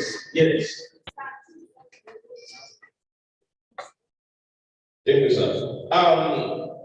With regard to this referencing format, you discover that if you just the influence related the issue of the bibliography and the endnote. Yes. Sir, what will happen in the situation we use the name of the author and the initiate? You said that? Yes, it's very correct. Let me tell you, sometimes you have names that's more than 3 or 4 for one person. Are you getting that now? So we don't expect you to write all of those names. The most important thing is that identify the first and the last. Others can be initials. Sorry. Okay, he asked a question. What answer my question? Okay. What I'm saying is that how do you identify? Yes, I use Onade A-O. Yes. Now, Onade can be easily identified as my first name. Okay. Now, when I come to bibliography, will I not use A-O as my last name? Or no, I said what is really important is that what is the first name of that person and what is the last name? You need to identify that. Very important. Do you understand? It is your responsibility to identify the first name and what? The last name. Now, he talks about, he spoke about paraphrasing. Now, the idea is not coming from you. It's somebody else's idea. You are reporting it in another language. Are you getting it? That does not make it your own idea. Because when you report, there is a place of discussion. When you are discussing, you are coming up with your own thoughts, your own idea. That becomes your own, not what you have reported. Do you understand? That is why even when we have figure, you should infer, what is this figure saying? What are you getting from it? What is the idea? So you can't just report something and just drop it like that. So what are you making out of that point? So when you paraphrase, it's not still your idea, it's someone else's idea. But at the end of the day, what is your position to run that idea? Are we still together? All right, sir. I think the last question.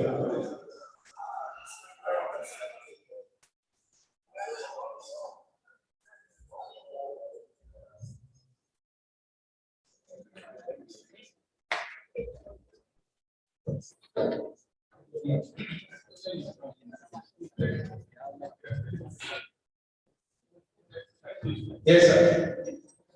Now, when we are on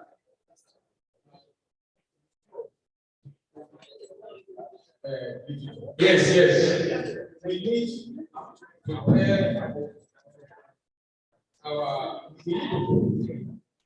that one author position is another one is another, and so on and so forth. Okay, how do we now do this? It's easy to do when we put paper when we say the name that these are these,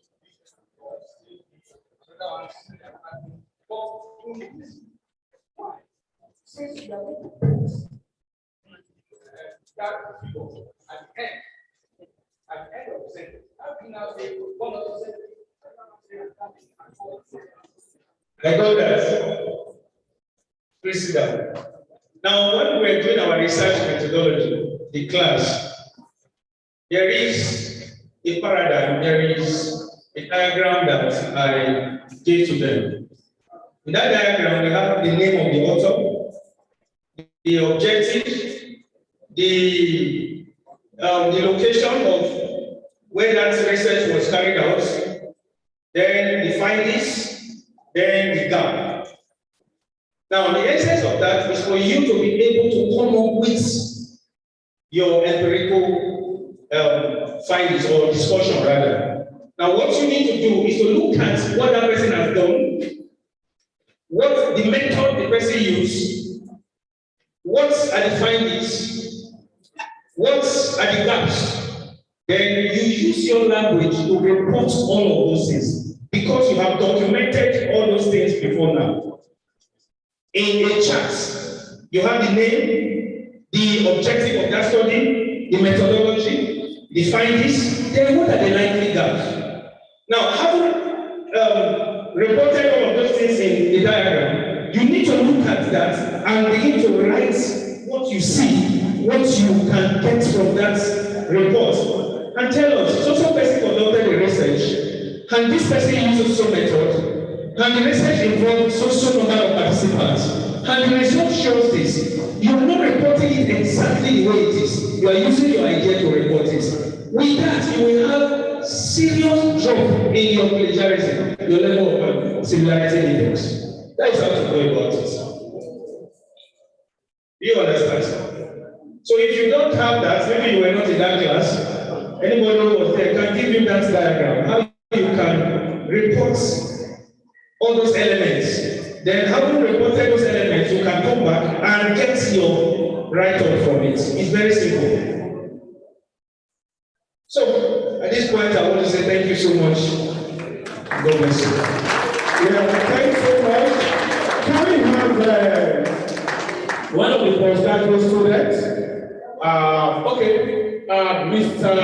Abraham, can you come and appreciate the facilitator for his time and this beautiful teaching?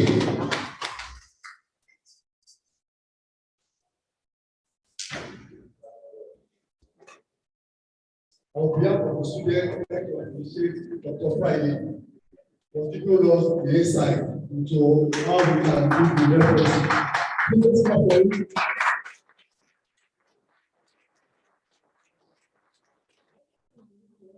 This is recess. So I don't think mention that apart from giving out the beautiful references time, your references must be up to date.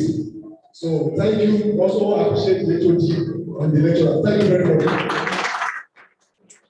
Thank you, Mr. On this note, we want to bring this training for today to an end. And to do this, we be no other person than a former HOD, a person of Dr. Adewale Adejuwon.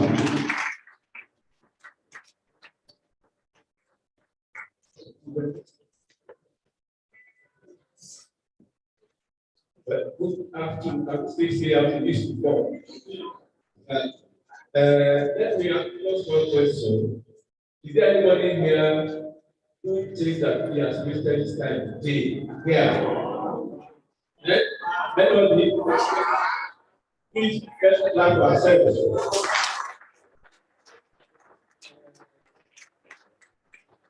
I have to appreciate every participant, online, physical, for the time, the endurance that we have executed today. I know that everybody has gained not only one, not only two things. Everybody has gained a lot here today. We are very grateful for what we have done, for the interest that is shown in the development of academics in the development of the department and the university as a whole. Thank you very much. Tomorrow's program will start in 10 a.m. Tomorrow, there's no opening ceremony. Tomorrow, we have another set of loaded programs for you. Not miss a second of tomorrow. I promise you that by the time you finish tomorrow, you are not traveling. Thank you very much.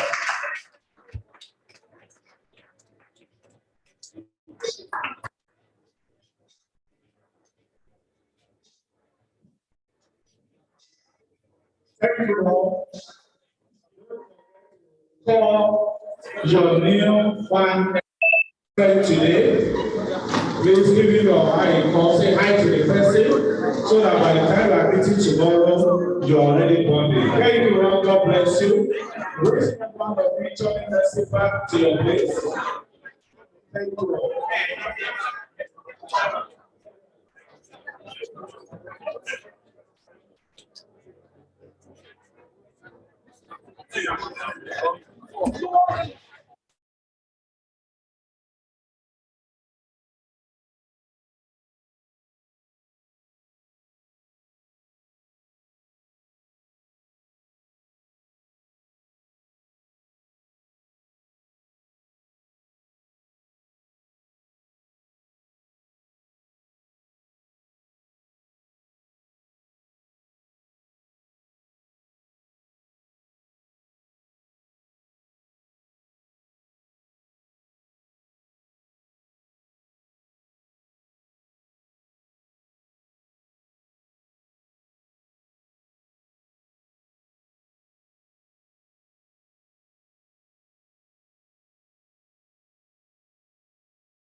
No, I can't end it without communicating with them.